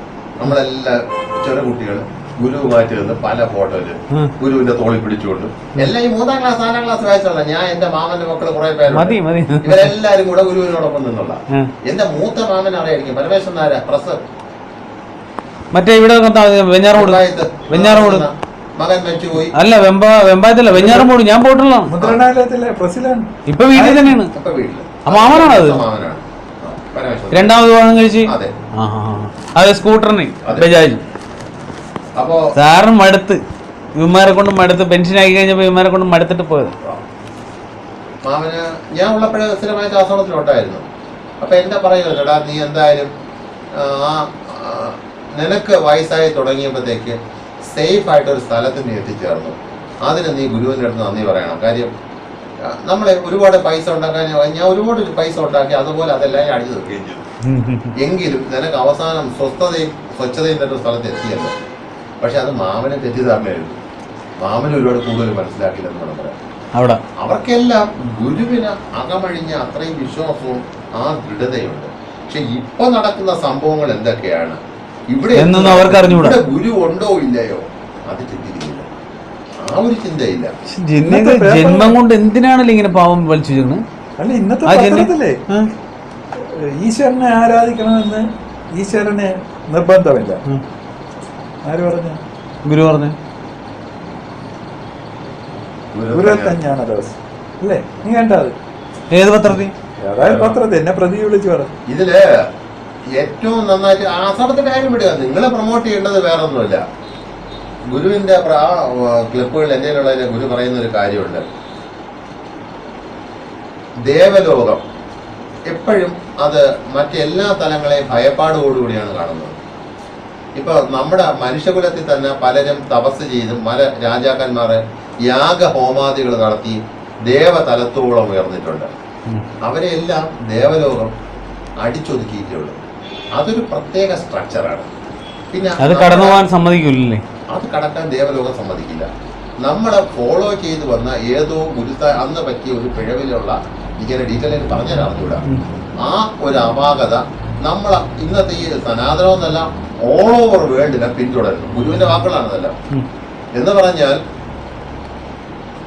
നമ്മൾ ഇന്നും ആരാധിക്കുന്നത് ദൈവത്തെയാണ്, അല്ല ദേവലോകത്തെയാണ്. ദൈവം എന്ന് പറയുന്ന പരബ്രഹ്മത്തെ അല്ല. ദേവലോകത്തെ ആരാധിക്കുന്നവന് അവിടത്തെ എല്ലാ ദേവലോകത്തിന്റെ തലങ്ങളിൽ നിന്നുള്ള റിസൾട്ടുകൾ കിട്ടും. അവിടെ മദ്യമുണ്ട്, പെണ്ണുണ്ട്, ചൂതുണ്ട്, പാരയുണ്ട്, പരസ്പര മത്സരങ്ങളും അഹങ്കാരവും സ്ഥാനമാനങ്ങളും മോഹവും എല്ലാം ഉണ്ട്. ഇതെല്ലാം ഇവിടെ കിട്ടും. പിന്നെ ഗുരു പറയുന്നു, നിങ്ങളുടെ ഉപാസനാമൂർത്തി ആരാണ്? നിങ്ങളെ മനസ്സറിഞ്ഞ് ഉപാസിക്കുന്ന ഉപാസനാമൂർത്തിയുടെ സ്വഭാവ വിശേഷതകൾ നിങ്ങളിലേക്കും സംക്രമിക്കുക. അല്ലെ ഗുരു പറയുന്ന ഒരു എക്സാമ്പിളായിട്ട് അവർ പറയുന്നത്, നമ്മൾ കേരളീയന്മാരെല്ലാം പൊതുവെ സുന്ദരന്മാരാണ്. കാര്യം നമ്മളിവിടെ ആരാധിക്കുന്ന ദേവീ ചിത്രങ്ങളും നമ്മുടെ മനസ്സിലുള്ള പ്രതിഷ്ഠകളും വിഗ്രഹങ്ങളും, നമ്മളിപ്പോൾ ശ്രീരാമൻ സുന്ദരപുരുഷൻ, ശ്രീകൃഷ്ണൻ കുഞ്ഞായിരിക്കുമ്പോൾ അത് ആറ്റുകാലമ്മ മാതൃത്വം. അപ്പം ആ ഒരു പിക്ചറും നമ്മളിവിടെ സാത്വികമായിട്ട് ചെയ്യുന്ന പുഷ്പങ്ങളും ഹാരങ്ങളും ഹോമവും ഇതായിട്ട് ആ ഒരു സ്ട്രക്ചർ കേരളീയന്. തൊട്ടപ്പുറം തമിഴ്നാട് നോക്കുക, അവിടെയെല്ലാം നാവിൽ നിന്ന് രക്തം ഒഴുകും, വാള്. ഞാല് എല്ലാം ദേവലോക തലത്തിലെ ഉഗ്രമൂർത്തികളുടെ വിഹാര കേന്ദ്രങ്ങളാണ് തമിഴ്നാട്. തമിഴനെ കാണാനും അവന്റെ പ്രവൃത്തി. മലയാളി മാക്സിമം ചീത്ത വിളിക്കുള്ളൂ, തമിഴൻ രണ്ടാമത്തെ ഒരു കിട്ടും. ഉപാസനാമൂർത്തിയുടെ സ്വഭാവം ഉപാസകനിലേക്ക് പടരും. പിന്നെ ഗുരു എന്ന് പറയുന്നത് ഇരുളിൽ നിന്ന് നമ്മളെ വെളിച്ചത്തിലേക്ക് നയിക്കുന്നു. കുട്ടിക്കാലത്ത് നമ്മൾ പഠിച്ച മാതാപിതാ ഗുരു ദൈവം. അന്ന് നമുക്ക് സ്കൂളിൽ സാറുമാർ പറഞ്ഞ അച്ഛനും അമ്മയും കാണപ്പെട്ട ദൈവങ്ങൾ, മാതാവും പിതാവും. ഗുരു എന്ന് പറഞ്ഞാൽ സാറ്, അധ്യാപകൻ, അത് കഴിഞ്ഞ ദൈവമുള്ളൂ. അതതിന്റെ തെറ്റായ കൺസെപ്റ്റാണ് നമ്മൾ പഠിച്ചിട്ടുള്ളത്. പക്ഷെ ഗുരു പറഞ്ഞിരിക്കുന്നത് മാതാവ് പിതാവ് കാണപ്പെട്ട ദൈവങ്ങൾ. ഗുരു എന്ന് പറയുന്ന ഗുരുമാർഗം ദൈവത്തിലേക്കുള്ള ഇരുളിൽ നിന്ന് വെളിച്ചത്തിലേക്ക് നയിക്കുന്നു. അത് ഓങ്കാരം അല്ലെങ്കിൽ പരബ്രഹ്മം. അത് കാണിച്ചു തരാൻ ഒരു ഗുരുമാർഗത്തിൽ അല്ലെങ്കിൽ ഗുരുവിനെ സാധിക്കും. അതിനു വേണ്ടി കാലകാലാന്തരങ്ങളിൽ വരുന്ന അപൂർവ ജന്മങ്ങൾ എന്നല്ല അവതാരങ്ങൾ. അതാണ് ഞാൻ മനസ്സിലാക്കിയത്. തീർച്ചയായിട്ടും അതിനെ നമ്മൾ അത്രയും മാനിക്കണം. പക്ഷെ അത് ഇനി ആ ഗുരുവിൻ്റെ ലോകത്തിനെ അറിയിക്കാനും എന്താണ് കരുണാകര ഗുരുവിൻ്റെ അവതാരം കൊണ്ട് ലോകത്തിന് എന്താണ് വരേണ്ടത്, ആ ഡ്യൂട്ടി ചുമതല അത് നിങ്ങളിലാണ്.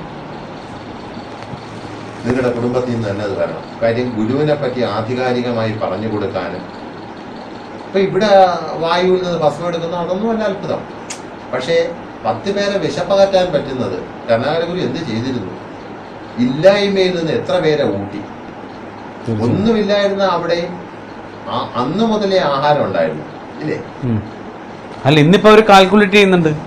ഇന്നിപ്പോ പിന്നെ അന്നദാനത്തെ കുറിച്ച് പറയുന്നതെന്ന് വെച്ചിട്ടുണ്ടെങ്കിൽ എന്താണെന്നറിയാമോ? അവർ പറഞ്ഞൊരു കാര്യം ഞാൻ പറയും. ഒരാളിവിടെ വന്നാൽ അവൻ കഴിക്കുന്ന എത്ര രൂപ ഭക്ഷണം കഴിക്കും?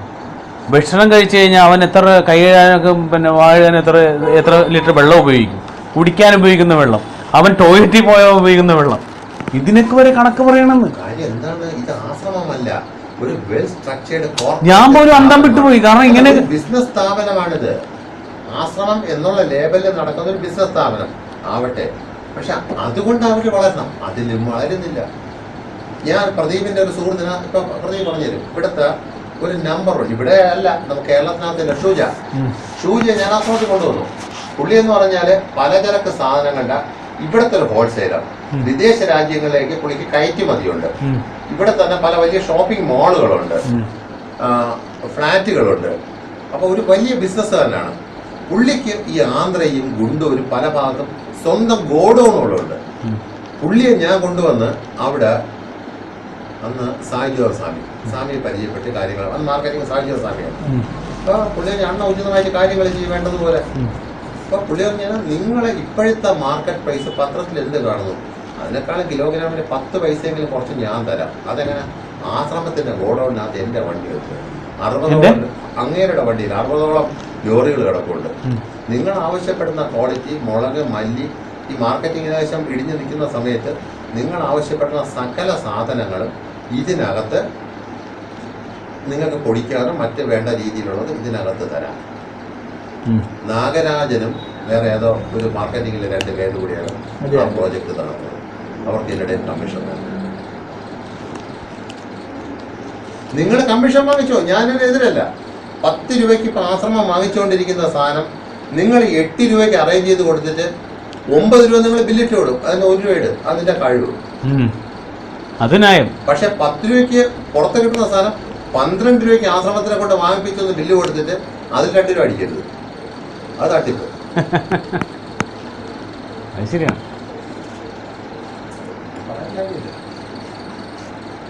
സാഹിത്യ സ്വാമി, പ്രണോശിത സ്വാമി പല പ്രാവശ്യം ഇവിടെ വന്നു. ഷൂജ 3 പ്രാവശ്യം അവിടെ വന്നു. ഞാൻ 2-3 നല്ല ബിസിനസ് മാഗ്നറ്റുകൾ അവിടെ കൊണ്ടുവന്നു. അതിലൊക്കെ ഇവര് തന്നെ നശിപ്പിച്ചു.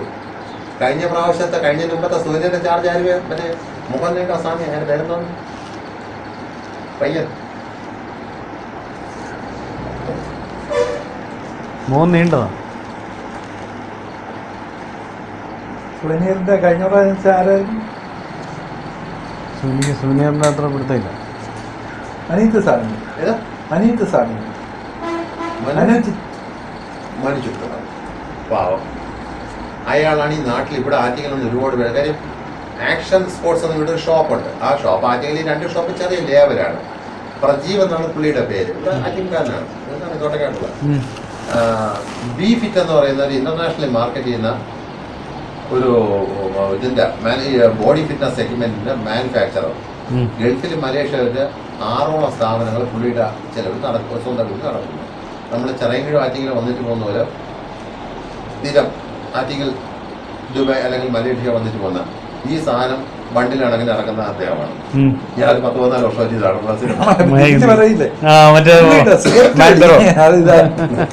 അപ്പോ പുള്ളി ആശ്രമത്തിൽ വന്നു, ഉചിതമായിട്ടൊക്കെ സംസാരിച്ചു. ആ സുവനീറിന് ഒരു സംസാരമില്ലാതെ ഫസ്റ്റ് ഇന്നർ പേജ് 1,10,000 രൂപയ്ക്ക് ആദ്യത്തെ സംസാരത്തിലേക്ക് എഗ്രിമെന്റ് ആക്കി. നിങ്ങൾ ആ സുവനീർ ചെക്ക് ചെയ്താൽ എൻ്റെ ഇവിടെ കാണണം. ഇതിന് ശേഷം അത് മരിച്ച ഒരാളിനെ പറ്റി നമ്മൾ ഇതൊന്നും പറഞ്ഞു കൊടുക്കണം. പക്ഷെ പറയാതിരിക്കാൻ നിർത്തിയില്ല ബ്രഹ്മദ സാറ്. അപ്പം ഞാൻ 20% ഞാൻ ഇതിൽ നിന്ന് കമ്മീഷനായിട്ട് ആശ്രമത്തിൽ വന്ന് 1 മാസത്തിനകത്ത് എനിക്ക് മനസ്സിലായി അവിടെ കൊണ്ട് 1 രൂപ കൊടുത്താലും തിരിച്ചു നമുക്കൊന്നും കിട്ടൂല. അപ്പൊ ഞാനും ഇതിന്റെ ഇതുമായിട്ട് അന്ന് സംസാരിച്ച് എഗ്രിമെന്റ് ആക്കിയത് സാഹിത്യ സ്വാമിയാണ്. എനിക്ക് പിന്നെ ഉമാനായിട്ട് തോന്നിയ കാര്യമില്ല. നമ്മുടെ സ്വാമി ഇത്തരം തുക എടുത്തിട്ട് ഞാൻ തിരിച്ചത് കണക്ക് കറക്റ്റായി. അപ്പൊ ഏകദേശം 8 ലക്ഷം രൂപ കളക്ട് ചെയ്ത് അതിന്റെ 20% എടുത്ത് ഞാൻ തിരിച്ചടക്കും. അടുത്ത വർഷം എന്നെ ഒഴിവാക്കിയിട്ട് ഇത്ര ലക്ഷം രൂപയിൽ ജോലി ചെയ്താൽ കിട്ടുമല്ലോ എന്ന് ഇറങ്ങി. അതിന് അവർ എന്നെ ഒഴിവാക്കിയെന്നോ ഞാൻ ഇതിലില്ലെന്നോ ഇവിടെ ആരുടെ പറഞ്ഞില്ല. ഈ പറയുന്ന രാഷ്ട്ര ഡോക്ടറെ ഞാൻ മിക്കവാറും 2 ദിവസത്തേക്ക് എന്നും കാണുന്നതാണ്. നമ്മുടെ ബോർഡും കുറവില്ല. ഈ പ്രദീപ് എന്ന് പറയുന്ന വ്യക്തി ആഴ്ചയിൽ ഒരിക്കലും എന്നെ വിളിക്കും, ഗൾഫിൽ നിന്ന് വരുമ്പോൾ എന്നെ കോൺടാക്ട് ചെയ്യും. അങ്ങനെ വളരെ അടുത്ത ബന്ധമുള്ള ഇങ്ങനെ പലയിടത്തും ഇവർ കള്ളം പറഞ്ഞ് സ്വയം വരെ അവരുടെ അഡ്വർടൈസ്മെന്റ് ചെയ്യുന്ന ഞാനാണ്. അപ്പൊ ഇതൊരു തട്ടിപ്പ സ്ഥാപനം ഏകദേശം ഇവിടെ മൊത്തം ലേബൽ കിട്ടി. അപ്പൊ ഗോപൻ കഴിഞ്ഞ ദിവസം വിളിച്ചാൽ അതിലെ തൊലിക്കട്ടി എന്ന് പറയുന്നത് അശോക അതൊക്കെ കഴിഞ്ഞു. ഞാൻ പറഞ്ഞു നിങ്ങൾക്കേ കഴിഞ്ഞുള്ളൂ, വേറെ ആർക്കും കഴിഞ്ഞില്ല. പലരെയും കാണാൻ അങ്ങനെ ഇങ്ങനെ ഈ സുഖനേന്റെ കാര്യം. ഞാൻ പറഞ്ഞു ആ ഒരു കാര്യത്തിൽ എന്നെ പ്രതീക്ഷിക്കുകയും വേണ്ട. എന്റെ പേര് ഉപയോഗിച്ചിട്ട് ആരെങ്കിലും വിളിച്ചാൽ ഞാൻ പറയുന്നത് മൂഞ്ചിപ്പാണ്, അതിനെ കുഞ്ഞു കൊടുക്കണം ഞാൻ പറയുന്നത്. നിങ്ങൾക്ക് നിങ്ങളുടെ വഴി, അത് എന്നെ ഉൾപ്പെടുത്തണം. ഓ അതൊക്കെ പോയതങ്ങനെ സാർ. ഈ വിശ്വാസം എന്ന് പറയുന്ന ഒരു സാധനം ലൈക്ക് എ ഗ്ലാസ്. ഇപ്പം നമ്മളൊരു ഗ്ലാസ് കയ്യിൽ നിന്ന് പൊട്ടി, നമുക്കതിന് എങ്ങനെ വേണോ ഫെവിക്കോളോ സൂപ്പർ ഗ്ലൂ വെച്ച് തിരിച്ചൊട്ടിക്കാം. പക്ഷെ അത് പഴയ ഗ്ലാസ് ആവില്ല. ഗ്ലാസ് പോലെ എന്ന് പറയാം, ആ ഷേപ്പിലെത്തിക്കാം. അതാണ് വിശ്വാസം. അതിപ്പോൾ നമ്മളൊരു നഷ്ടപ്പെട്ടു പോയത് പിന്നെ തിരിച്ചു കിട്ടില്ല. രാധാകൃഷ്ണൻ ഡോക്ടർ ഞാനും കൂടെ ഇതേ കണക്ക് ഒരു സാർ രാത്രി 4 പെഗ്ഗോ കഴിച്ചിരിക്കുന്നു. ട്രസ്റ്റിൻ്റെ കുറേ കാര്യങ്ങൾ അതെല്ലാം നമ്മൾ സംസാരിച്ചു. ഒരു 11:30-12 മണിക്ക് പിരിയുന്നു. പിറ്റേ ദിവസം എന്നെ ഒഴിവാക്കിയിട്ട് ഇവരവിടെ ചെന്നിട്ട് സാറാന്ന് ചോദിച്ചാൽ അശോകൻ എവിടെ? പുള്ളി കോഴിക്കോട് ആ സൗത്തിലാണ് എന്ന് പോയി. അത് 3 ദിവസത്തിൻ്റെ പോയി പുള്ളി ഒന്നും മിണ്ടിയില്ല. എന്നെ പറഞ്ഞത് ഞാൻ അറിയിക്കാം, വിളിക്കാം, വരാം, മറ്റേ പിരിഞ്ഞ. അത് കഴിഞ്ഞിട്ട് പുള്ളി പറഞ്ഞ് കാവി ഇട്ടുകൊണ്ടെടുത്ത് എന്നെ വരികയോ പുള്ളിക്ക് അവിടെ സന്യാസി ഈ വേഷപ്പെടുന്ന എന്തിനാണ്? നമ്മളെ കാണിക്കാനല്ല. മാമൻ വന്ന് കള്ളം പറഞ്ഞിരിക്കും, എന്ത് വില കിട്ടും. അതാണ് ഞാൻ ഈ ഇപ്പോഴത്തെ മുക്തേറ്റ സ്വാമിയുടെ അടുത്ത് പറഞ്ഞ് മറ്റേ കൊരങ്ങന്റെ റോളാവരുത് സ്വാമി ഇവിടെ പറഞ്ഞുതരാം. പലരും പറഞ്ഞു കൊരങ്ങന്റെ റോളെന്ന് ഉദ്ദേശിച്ച് ഈ നമ്മളിപ്പോ ഒരു കൊരങ്ങനെ ചരടിക്കൊണ്ട് നടക്കുന്നു. ഇത് പല പേരെ കാണിക്കും ചാടും. ഇതിനെ ചരട് പിടിച്ചിരിക്കുന്ന പൈസ വാങ്ങിക്കും. കൊരങ്ങനെ തന്നെ അറിയാമോ? കുറച്ചുകൂടെ സിമ്പിൾ ആയിട്ട് പറഞ്ഞാൽ കഴുതയുടെ റോള്. കഴുത ഇങ്ങനെ നടക്കുന്നു. കഴുതയുടെ മുതുകിലിരിക്കുന്ന ഇത് കെട്ട് ചിലപ്പോൾ തീട്ടമായിരിക്കും, അല്ലെങ്കിൽ ചിലപ്പോൾ കുങ്കുമമായിരിക്കും. ഇത് കഴുതയ്ക്ക് അറിഞ്ഞൂടാ. കഴുതയ്ക്ക് വൈകുന്നേരം പുല്ലും വയ്ക്കുമല്ലോ കിട്ടും. ഈ കാവി വൈകുന്നേരം പോയി ശാന്തിഗിരി ലോരി എടുത്ത് കഞ്ഞി കൊടുക്കുന്നു. കഴുത എന്ത് ചെയ്യുന്ന കഴുതയ്ക്ക് അറിഞ്ഞൂടാ.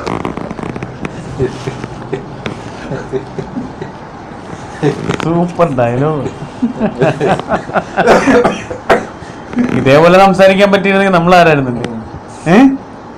അറിയാമെങ്കിലും അതിങ്ങനെ പുറത്തേക്ക് വരണ്ടേ? സാറേ ഇതിനൊക്കെ ഉള്ള ആ ഒരു ട്രെയിനിങ് കിട്ടിയ ശാന്തിഗിരി ആശ്രമം പറയാൻ പറ്റത്തില്ലല്ലേ? ഇൻസ്റ്റിറ്റ്യൂട്ടിൽ ചെറുപ്പത്തിലെ ഗുരുവിന്റെ ഒപ്പം നിന്നെന്ന് പറയാൻ അവിടെ താമസിക്കായിരുന്നു? ഇല്ല. ഒരു മാമനുണ്ടായിരുന്നു. താങ്കൾ വളരെ കൊച്ചില്. ഇപ്പൊ എത്ര വയസ്സായി? എനിക്ക് 43. പയ്യൻ ഞാൻ 50 അപ്പോ ഗോപാലകൃഷ്ണൻ നായരെന്ന് പറയും, FCA. അദ്ദേഹം കുടുംബസമേതം അവിടെ ആയിരുന്നു. മാമൻ ഗൾഫിൽ നിന്ന് വരുമ്പോ ഗുരുവാണ് ആ സമയത്ത് ഇന്ന് വണ്ടി അയച്ചു കൊടുക്കുന്നത്. അവൻ എയർപോർട്ടിൽ നിന്ന് വിളിച്ചോണ്ട് പോവാം, തിരിച്ചു പോകുന്നത് അവിടെ നിന്ന്. അത് പിന്നെ മാമന് സാമീയത്തിന്തോ അങ്ങയുടെ കർമ്മദോഷം തെറ്റിപ്പോയി. ആ ആത്മാവിന് അതിനുള്ള പുണ്യമില്ല പറയാൻ പറ്റും. ഇപ്പൊ അടുത്ത കാലങ്ങളൊക്കെ ഞാനും മാമനും ഇവിടെ കാണാറുണ്ട്. ഈ കുടിക്കുന്ന സമയത്തൊന്നും ബന്ധുക്കൾ ആരും അടുക്കില്ല. ഇപ്പൊ കുടിയൊക്കെ നിർത്തി ആശ്രമത്തിൽ വന്നതിന് ശേഷം മാമ ഒരു ദിവസം എന്നെ കണ്ടു. എന്നിട്ട് ഇവിടെ ഇടയിൽ ഒരു സന്യാസിയുണ്ട്. ഇപ്പൊ പുള്ളി ആയുർവേദ മരുന്നുകളൊക്കെ ഉണ്ടാക്കുന്നതാണ്. മാമക്കാണ് സ്ഥലം. പുള്ളി ഇപ്പോൾ ചെമ്പകമംഗലത്ത് താമസിക്കുന്നു. നമുക്കൊരു ദിവസം പുള്ളിയുടെ വീട്ടിൽ പോകണം. അല്ല ഈ ഗുരുവിനെ അല്ല അവിടുത്തെ സ്വാമിയെ ചെന്ന കാണാം. ഗുരു എന്നുള്ള വാക്ക് ഉപയോഗിച്ചുവിടാം. കാണാനായിട്ട് പോയി ചെന്നുടനെ മാമനും മാമിയും കൂടെ അദ്ദേഹത്തിൻ്റെ പാദ നമസ്കാരമൊക്കെ ചെയ്ത് കുറച്ച് ആപ്പിളൊക്കെ കൊണ്ടുവന്നു കൊടുത്ത് ഇരിക്കുക ലിഷ ഇതാരാണ് പറഞ്ഞതാണ്. ഞാൻ പറഞ്ഞ ശേഷമാണ് ഇവ ശാന്തിഗിരി ആശ്രമില്ല. ഇടിയടി എന്നപ്പോൾ ഈ ഒരു കസേര പിടിച്ച് അങ്ങനെ അടുത്ത് തന്നെ എന്നെ ഇരുത്തി എന്നെ മൊത്തം ഒന്ന് നടുവൊക്കെ പിടിച്ച് ചെറുതിലെയൊക്കെ മറ്റേ ക്രമം തെറ്റിയ ജീവിതത്തിൽ കൂടെയൊക്കെ ഫാറ്റ് കണ്ടന്റും അതും ഇതൊക്കെ ആയിട്ട് അമിത കൊഴുപ്പ് എൻ്റെ ശരീരത്തിൻ്റെ ഇത് കണ്ട പിത്തപ്പൂർണ്ണ അന്ന് വേറെ വൈദ്യമൊന്നും പഠിക്കണ്ട, സാധാരണ ഒരാൾക്ക് പറയാം. അതിനൊക്കെ തിരുമൽ ചികിത്സ അങ്ങനെ ഇങ്ങനെ കുറേ കാര്യങ്ങൾ വേണമെന്ന് പറഞ്ഞ് ഇദ്ദേഹം കുറേ ചികിത്സയൊക്കെ തീരുമാനിച്ച് 1 മിനിറ്റ് അത് അകത്ത് ഒരു ആൽബം എടുത്തോടുന്നത് കുറച്ച് സിനിമാ താരങ്ങളെ തടവിയ പടങ്ങളൊക്കെ കാണിച്ചു തന്നു. അങ്ങനെ കുറേ കാര്യങ്ങൾ ആധ്യാത്മികമായിട്ടൊന്നും പുള്ളിക്കൊന്നും പറയാനില്ല.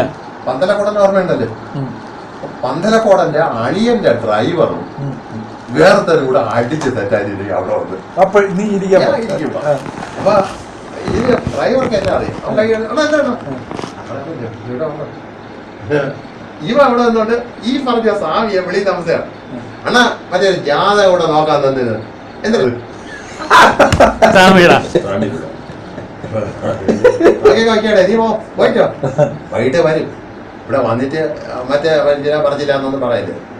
നമ്മള് ഓമാറേ നീ പോയിട്ട് പാടേ നിന്റെ അടുത്തല്ലേ പറഞ്ഞു. ഇതാണ് ഇപ്പൊ മാമൻ ഇന്ന് നല്ലതേത് ചീത്തയെന്ന് തിരിച്ചറിയാനുള്ള ആ ഒരു നഷ്ടപ്പെട്ടു പോയി. കിട്ടിയിട്ടില്ല. നമ്മളീ ഇന്ന് ഞാനിവിടെ ഇരുന്ന് ഞാനിപ്പോ ഒരുപാട് പുരാണ ഗ്രന്ഥങ്ങളിൽ നിന്ന് വായിക്കും.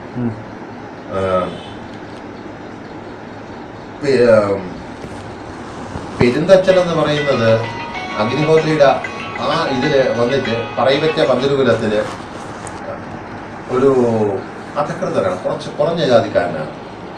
അപ്പോ മൂത്ത ആളിന്റെ ഭവനത്തില് അദ്ദേഹം ഉത്കൃഷ്ടനായ ബ്രാഹ്മണനാണല്ലോ അഗ്നിഹോത്രി.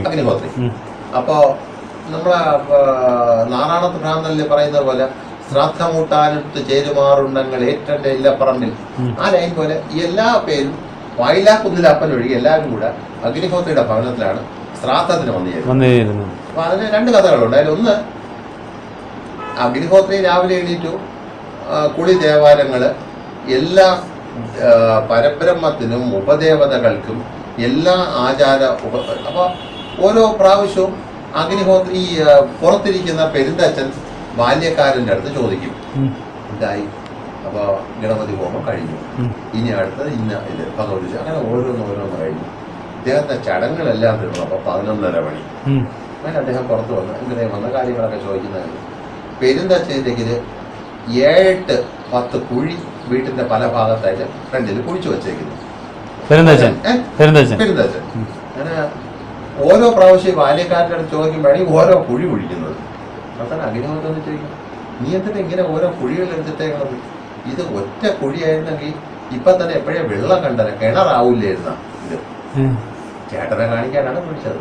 പരബ്രഹ്മത്തിനെ മാത്രം നമ്മളിത് ഇതെല്ലാം അർപ്പിച്ചെങ്കിൽ ചേട്ടൻ എവിടെ എത്തിയല്ലോ. നല്ല പോയിന്റാണല്ലേ. ഇപ്പൊ ഒരുപാടെണ്ണത്തിൽ കിടന്ന് നമ്മൾ ഒരു മതത്തിന്റെയും പരബ്രഹ്മത്തിനെയാണ് ഓരോരുത്തരും ഓരോ പേര് വിളിക്കുന്നത്. നമ്മൾ ഹിന്ദുക്കളായിട്ട് അങ്ങനെ പറയണ്ട, അല്ലെങ്കിൽ സനാതനത്തിൽ ജനിച്ചതുകൊണ്ട് അത് ഒരു പുണ്യമാണ്. അത് ഗുരു പറഞ്ഞിട്ടുണ്ട്, എത്രയോ ജന്മങ്ങളിൽ കൂടി കിട്ടിയ ഉത്കൃഷ്ടത, ആത്മാവിന്റെ പുണ്യം ഉള്ളവര് നേപ്പാളിലോ ഇന്ത്യയിലോ ജനിക്കാറുണ്ട്. കാര്യം ആ സന്യാസം എന്ന് പറയുന്ന സംന്യാസം എല്ലാം ഉപേക്ഷിച്ചിട്ടുള്ള നമ്മളിവിടുത്തെ അമ്മമാരല്ല. എനിക്ക് ഈ ഫോൺ നിങ്ങൾക്ക് അവിടുത്തെ സന്യാസികളുള്ള സംഭാഷണങ്ങൾ അറിയാമോ? നീര് അവിടെ നിന്ന് മാറ്റി തിരിഞ്ഞ് കഞ്ഞി കുടിക്കാൻ ഗതിയില്ല അവിടെ നിന്ന് കാവിട്ടവരല്ലേ. എടാ ഞാൻ 3-4 കോടി രൂപയുടെ സ്വത്തുകളെ വലിക്കാനല്ലേ ഇവിടെ, അല്ലെ നീ ജാതിയിൽ മറ്റേതല്ലേ. ഇതാണ് സന്യാസിമാരെ അവിടെ പറയണ. എനിക്ക് ഐഫോൺ ഉണ്ട് കണ്ടാ, നിനക്ക് മറ്റേ പറഞ്ഞേ ഉള്ളൂ. സന്യാസിമാർ തമ്മിലുള്ള അതിനകത്തുള്ള പഠനങ്ങളാണ് നിങ്ങൾ ഇത്രയും അറിയാവുന്നുണ്ട്. എനിക്കിത് പുറത്താറ്റേ പറയാൻ പറ്റില്ലല്ലോ. അല്ല എന്താന്നറിയോ, ഇത് ഞാൻ കേട്ടിട്ടുണ്ട്. സന്യാസം എന്നൊരു വാക്ക് പോലും പഠിച്ചു വെച്ചേക്കണത്. വേറെ പല കാര്യങ്ങളും പറയുന്നുണ്ടല്ലോ, നമുക്കറിയാവുന്ന കാര്യങ്ങളാണ് പറയുന്നത്. എങ്ങനെ നമുക്കിത് ഭംഗിയായിട്ട് അവതരിപ്പിക്കാൻ അറിയാൻ പാടില്ല. അപ്പോ എന്ത് പറയാൻ, ബേസിക്കലി ഒരു സന്യാസി എന്ന് പറയുന്നത് ഇപ്പൊ നമ്മൾ ഈ പ്രായം പറയുന്നില്ലേ, അത് വേണം. ഇപ്പൊ നമ്മളൊരു സന്യാസി എന്ന് പറയുന്നത് 3 ഭസ്മരേഖകൾ അണിയുന്നു. ഗൃഹസ്ഥാശ്രമം അല്ല കൗമാരം, ഗൃഹസ്ഥാശ്രമം, വാനപ്രസ്ഥ, ഇത് 3 കഴിഞ്ഞിട്ട് സന്യാസത്തിലേക്ക് 3 സ്റ്റേജുകൾ കടന്നു. 20കാരനെ പിടിച്ച് സന്യാസിയാക്കിയ ഒരുത്തിരെ ചുരിദാർ കാറ്റടിച്ചോടെ അവൻ നോക്കും. അത് അവനെ കുറ്റം പറഞ്ഞ കാര്യമില്ല. അവൻ മറ്റേ 2 സ്റ്റേജ് കഴിഞ്ഞില്ല. ഈ ഓരോന്നിനും ഈ വിളഞ്ഞ് പഴുത്താലേ അത് പഴമാവും, തല്ലിപ്പഴിപ്പിച്ചാൽ പഴമാവില്ല. പാടി വേറെ തന്നെ പറയൂ. ഇപ്പൊ നമ്മളെ ആശ്രമത്തിടെ പരിപാടി അതാണ്. വാട്ടപ്പഴമാണല്ലേ? ആ വാട്ടപ്പഴങ്ങളാണെന്നല്ല. കാര്യം ചോദിക്കട്ടെ, നമ്മൾ ഈ ഗുരു പണ്ട് പറഞ്ഞു തന്നിട്ടുള്ള, ഞാൻ എന്റെ കയ്യിലുള്ള കുറെ സാധനങ്ങളിൽ ഞാൻ വായിച്ചുള്ള അറിവ് വെച്ചാണ് ഞാൻ ഇതൊക്കെ പറയുന്നത്.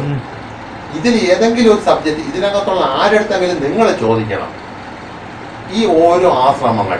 കാര്യം എനിക്കൊരു യമനിയമങ്ങൾ, അപ്പൊ യമം അല്ല എൻ്റെ മനസ്സിലാകുന്നുള്ള യമനാണ്. അപ്പൊ യമന നിയമം യമനല്ല യമം. സന്യാസത്തിലേക്കുള്ള ആദ്യ ചുവടഞ്ഞാൽ എല്ലാം യമിക്കുക. 6 നിയമങ്ങളുണ്ട്. ഞാൻ സന്യാസിയെ പറഞ്ഞു എന്തൊക്കെ നിയമങ്ങള് സന്യാസത്തിന്റെ? ആദ്യ കാര്യങ്ങള് ഈ നമ്മളെ 3 സ്റ്റേജുകൾ കടക്കണം. പിന്നെ സംന്യാസം, ഒന്നിനോടും പ്രതിപത്തി ഇല്ലാത്തത്. അത് യഥാർത്ഥ സന്യാസി എന്ന് പറയുന്നത് നമ്മുടെ നഗിന സന്യാസിമാരെ പറയുന്നത് അഘോരികളല്ല, ഇതുണ്ടല്ലോ എന്നൊരു പേര് പറയും. നഗരമായിട്ട് നടക്കുന്നു ഈ ദിഗംബരന്മാർ. മറ്റേ നമ്മുടെ ഈ ബ്രഹ്മാശ്രമം എന്ന് പറയുന്നത് അവിടെ എങ്ങനെയാണ് അത്? ഈ ദിഗംബരന്മാര് പറയുന്നത് അവര് ശിവന്റെ അഘോരികൾ പറയുന്നത്. അഘോരികൾ വേറെ സ്റ്റേജാണ്. ഇവര് ആകെയുള്ളത് മുകളിലാണ്. ധരിക്കുന്നത് ഭസ്മം എന്ന് പറഞ്ഞാൽ എല്ലാം എത്തിച്ചേരുന്നത് ഭസ്മത്തിലാണ്. ഭൂമിയിലുള്ള എന്തും അഗ്നി ഭക്ഷിച്ചാൽ പിന്നെ അവശേഷിക്കുന്ന ഭസ്മം. ആ സാധനം അവർ ധരിക്കുന്നു. വസ്ത്രം ധരിക്കാത്തതെന്ന് പറഞ്ഞാൽ അവർക്ക് ശരീരബോധമില്ല. ഈ ശരീരം എന്ന് പറയുന്നത് ആത്മാവ് പല പ്രാവശ്യം എടുത്തടിയുന്ന ഉടുപ്പാണ്. അത് ക്രമേണ ജീർണിച്ചു പോകും. അപ്പൊ ഇതിനെ നമ്മൾ പരിപോഷിപ്പിക്കുകയും സംരക്ഷിക്കേണ്ടേ വിലപിടിപ്പുള്ള സാധനം കൊണ്ട് കവർ ചെയ്യേണ്ട ഒരു ആവശ്യം അവരെ കൺസെപ്റ്റ് ശരീരം. കാരണം മോഹങ്ങളില്ലാത്തവർക്ക് ശരീരത്തിന്റെ വസ്ത്രത്തിന്റെ ആവശ്യമില്ല. അപ്പോ ശരീരം വരുമ്പോഴും ശരീരത്തിന് നമ്മള് വാസന സോപ്പ് തേച്ച് കുളിക്കുന്നു, വസ്ത്രങ്ങൾ അണിയുന്നു, സ്ത്രീ പുരുഷ ലിംഗ വ്യത്യാസം വരുന്നു, അവിടെ നഗ്നതയും നാണവും വരുന്നു. അപ്പോഴേ ശരീരബോധമാവുന്നുള്ളൂ. മറ്റവർക്ക് അതില്ല. നമ്മുടെ സന്യാസിമാർ അത്രയൊന്നും പോണ്ട. മിനിമം എന്താണ് സന്യാസം അതെങ്കിലും പറഞ്ഞിരിക്കണം. പക്ഷെ ശരിക്കും പറഞ്ഞാണ്ടല്ലോ അല്ല ഞാൻ എൻ്റെ മനസ്സിലെന്ന് പറഞ്ഞിട്ടുണ്ടെങ്കിൽ സന്യാസമൊക്കെ നല്ല പവർഫുൾ ആയിട്ട് അവിടെ വന്നിട്ടിരുന്ന ഗുരു അങ്ങനെ ഒരു സിസ്റ്റം കൊണ്ടുവന്നിരുന്നത്. ഈ ഫ്രോഡ് ഗുരുരത്നം വന്ന് അത് കംപ്ലീറ്റ് നശിപ്പിച്ചു കളഞ്ഞു അല്ലേ? ഇല്ലെന്ന് പറയാമോ? അതിനുശേഷമാണ് ഈ പിള്ളേർ സെറ്റൊക്കെ സന്യാസിയായത്. ഇദ്ദേഹമാണ് ഒരു ടാർഗറ്റ് തേക്കാൻ വേണ്ടി അവിടെ കോറം തേക്കാൻ വേണ്ടി ഇവർക്ക് സന്യാസം കൊടുത്തത്. ഒരു ചെറുപ്പക്കാരൻ സന്യാസി ഫ്രണ്ട് ഡെസ്കില് വരുന്ന വിസിറ്റേഴ്സിനെ സ്വീകരിക്കാനായിട്ടുണ്ടായിരുന്നു. എൻ്റെ ഒരു 5-6 സുഹൃത്തുക്കൾ, അതിൽ 2-3 മുസ്ലിംസ് ആണ്. പക്ഷേ അവര് പുരാണങ്ങളൊക്കെ വായിച്ച് 2-3 കഥാകൃത്തുക്കൾ കൂടെ. അപ്പൊ ഈ ഓരോ നാടകവും അതും ഇതൊക്കെ എഴുതുമ്പോഴത്തേക്ക് കഥാസന്ദർഭങ്ങളും മറ്റുമൊക്കെ ഡീറ്റെയിൽ ആയിട്ട് വായിച്ചാലേ അവർക്ക് അത് എഴുതാൻ പറ്റും. അപ്പോ അങ്ങനെ കുറെ നോളജ് ഉള്ളതാണ്. അപ്പൊ ഈ ഫ്രണ്ട് ഡെസ്കിൽ ഒരു പുതിയ സന്ദർശനം എന്നുള്ള രീതിയിൽ അവിടെ വരുമ്പോഴത്തേക്ക് അവരെ അവിടെ ഇരുത്തി ആശ്രമത്തിന്റെ ആശയങ്ങൾ, അത് എന്താണ് ദൈവം, എന്താണ് ഗുരുമാർഗം, എന്താണ് ദേവലോകം, ഇങ്ങനെയൊക്കെയുള്ള കുറെ കാര്യങ്ങൾ ഇദ്ദേഹം സംസാരിക്കും. അപ്പൊ ഇതിന് മറു ചോദ്യങ്ങൾ ഇവരിൽ നിന്നുണ്ട്. ചിലപ്പോൾ സാധാരണ ഒരാൾ ചോദിക്കാത്തതാവാം. അപ്പോഴത്തേക്ക് നമ്മളെ ഫ്രണ്ട് ഡെസ്കിലെ സന്യാസി, നമസ്തേ, ഭക്ഷണം കഴിക്കാൻ സമയമായി തന്നെ തിരിച്ചു ചോദിച്ചപ്പോഴാ അങ്ങനെ മറുപടി പറയാൻ പറ്റില്ല. അറിയാമെങ്കിലല്ലേ തിരിച്ച് മറുപടി പറയാം. അപ്പോഴാണ് ഈ ഡയലോഗ് ഭക്ഷണം കഴിക്കാൻ സമയം അല്ല എന്ത് പറയുന്നു. ഒരു ഇപ്പൊ ആത്മാവിന്റെ ഈ ജീവവൃക്ഷം അല്ലെങ്കിൽ നമ്മുടെ മോക്ഷപ്രാപ്തി, ഏത് കർമ്മങ്ങളിൽ കൂടെ നമ്മൾ മോക്ഷപ്രാപ്തിയിൽ എത്തുന്നു, അല്ലെങ്കിൽ മോക്ഷപ്രാപ്തിക്ക് വേണ്ടി എന്തെല്ലാം കർമ്മങ്ങൾ ഒരു മനുഷ്യ ജന്മത്തിൽ അനുഷ്ഠിക്കണം, പിതൃശുദ്ധിയുടെ പ്രാധാന്യം അതൊക്കെ ഗുരു പറഞ്ഞു തന്നിട്ടുണ്ട്. അത് മിനിമം ഗുരുവാണി വായിച്ചെങ്കിലും പറയാൻ കഴിവുള്ള ആരവിടെ ഉണ്ട്? ഗുരുവാണി മതി. ഗുരുവാണി വായിച്ചു കഴിഞ്ഞാൽ അതിൻ്റെ ഒരു എപ്പിസോഡായിട്ട് ആ ഓരോ സാന്ദർഭികമായിട്ട് ഗുരു ഓരോന്നിനെ പറ്റി പറഞ്ഞിട്ടുണ്ട്. പക്ഷെ അതെനിക്ക് കേൾക്കാനേ അന്ന് പറ്റിയുള്ളൂ, ഉൾക്കൊള്ളാനുള്ള പ്രായമില്ലായിരുന്നു, ഒരു പക്വതയിലായിരുന്നു. 4ാം ക്ലാസ് ഇതിനെ പറ്റി ഞാൻ പറഞ്ഞില്ലേ, എനിക്ക് ആ ഈശ്വരൻ ഗുരു ആ തിരിച്ചറിവിന് 40 വയസ്സ് വേണ്ടി വന്നു. പക്ഷെ ഇന്ന് ഞാൻ ഒരു 100 പ്രാവശ്യം എണീക്കുമ്പോഴും ഗുരുചരണം ശരണം, സദ്ഗുരുവേ ശരണം, അത് മനസ്സിൽ വിചാരിച്ചിട്ട് എണീക്കും. എന്താണ് ഗുരു എന്നുള്ള ആ ഒരു പവറിനെ നമ്മളെ ഈശ്വരനിലേക്ക് ആ തിരിച്ചറിവ് തരാൻ പറ്റും. അന്ധകാരത്തിൽ നിന്ന് നമ്മൾ വെളിച്ചത്തിലേക്ക് നയിക്കുന്നു. ഗുരു അന്ന് ആശ്രമത്തിൽ ഇപ്പം ഭസ്മം, അത് ശൈവം നമ്മൾ എന്ത് പറഞ്ഞാലും ലോകത്ത് അവസാനം അവശേഷിക്കുന്ന സ്ഥാനം അതേ ഉള്ളൂ. ഒന്നുമില്ലായ്മ അല്ലെങ്കിൽ ശൂന്യത്തിന് മുമ്പുള്ള മറ്റു കാര്യങ്ങൾക്കെല്ലാം അതിൻ്റെതായ വിലക്കുകളുണ്ട്. പക്ഷേ ഈ ഗുരുവാണിയെങ്കിലും റെഫർ ചെയ്ത് ഒരു മറുപടി കൊടുക്കാൻ അറിയാവുന്ന ഒരു സന്യാസി നമ്മൾ ആരുണ്ട്? അവിടേക്കാണ് ആശ്രമത്തില്ല. മിനിമം നിങ്ങൾ ട്യൂഷന് പോകും. ഈ പബ്ലിക്കിനെ പറ്റിക്കാനെങ്കിൽ ഇതിരുന്ന് അവിടെ മണ്ടത്തരം പറയാതെ, അല്ലെങ്കിൽ ഭക്ഷണം കഴിക്കാൻ സമയം അത് പറയാതെ ചോദിക്കുന്ന ഉത്തരം. കാര്യം ഈ ഒരു വേഷം കെട്ടി. ഇപ്പം ഞാനെന്ന് പറയുന്നത് ഞാൻ വളരെ ഭൗതിക മോഹിയാണ്. പക്ഷേ ഇത് ഇപ്പം ഞാൻ നിങ്ങളുമായിട്ട് റിലേറ്റഡ് സബ്ജക്റ്റ് ആയതുകൊണ്ട് സംസാരിക്കുന്നു, അല്ലെങ്കിൽ ഞാൻ സംസാരിക്കാറുമില്ല. എനിക്ക് അതേപോലെ ഇപ്പൊ അങ്ങനത്തെ ഇപ്പൊ ഈ നമ്മള് ഇദ്ദേഹത്തെ ഏത് അമൃത സ്വരൂപന്റെ നല്ല നോളജുള്ള ആളാണ്. 7 ഭാഷ അറിയാമോ അല്ലേ? 7 ഭാഷ നല്ല നോളജുള്ള ഓർഗനൈസിംഗ് പവറും ആശയമില്ലെന്ന് മാത്രമേ ഉള്ളവർക്ക്. ഓക്കെ, പക്ഷേ അതുകൊണ്ടാണ് സുധാമണി എന്നൊരു ലേഡിയെ അമൃതാനന്ദമയി എന്ന നാമകരണം ചെയ്യിക്കാനും ഇത്രയും MBA-കാരെയും അതേപോലെ വച്ച് വെൽ സ്ട്രക്ചേർഡ് ആക്കി ഈ സാധനം കൊണ്ടുപോകാനും നല്ല രീതിയിൽ സാമ്പത്തിക അവധിയിലുണ്ട്, അല്ലെങ്കിൽ മറ്റ് ഏർപ്പാടുകളുണ്ട്. പക്ഷേ അതിൻ്റെ ഒരു ചെറിയ പോർട്ടെങ്കിലും പൊതുജന ഉപകാരാർത്ഥം എത്തുന്നുണ്ട്. ശാന്തിക്ക് അത് അറിഞ്ഞുകൂടാതെ നാഥനില്ലാതെ പോകും.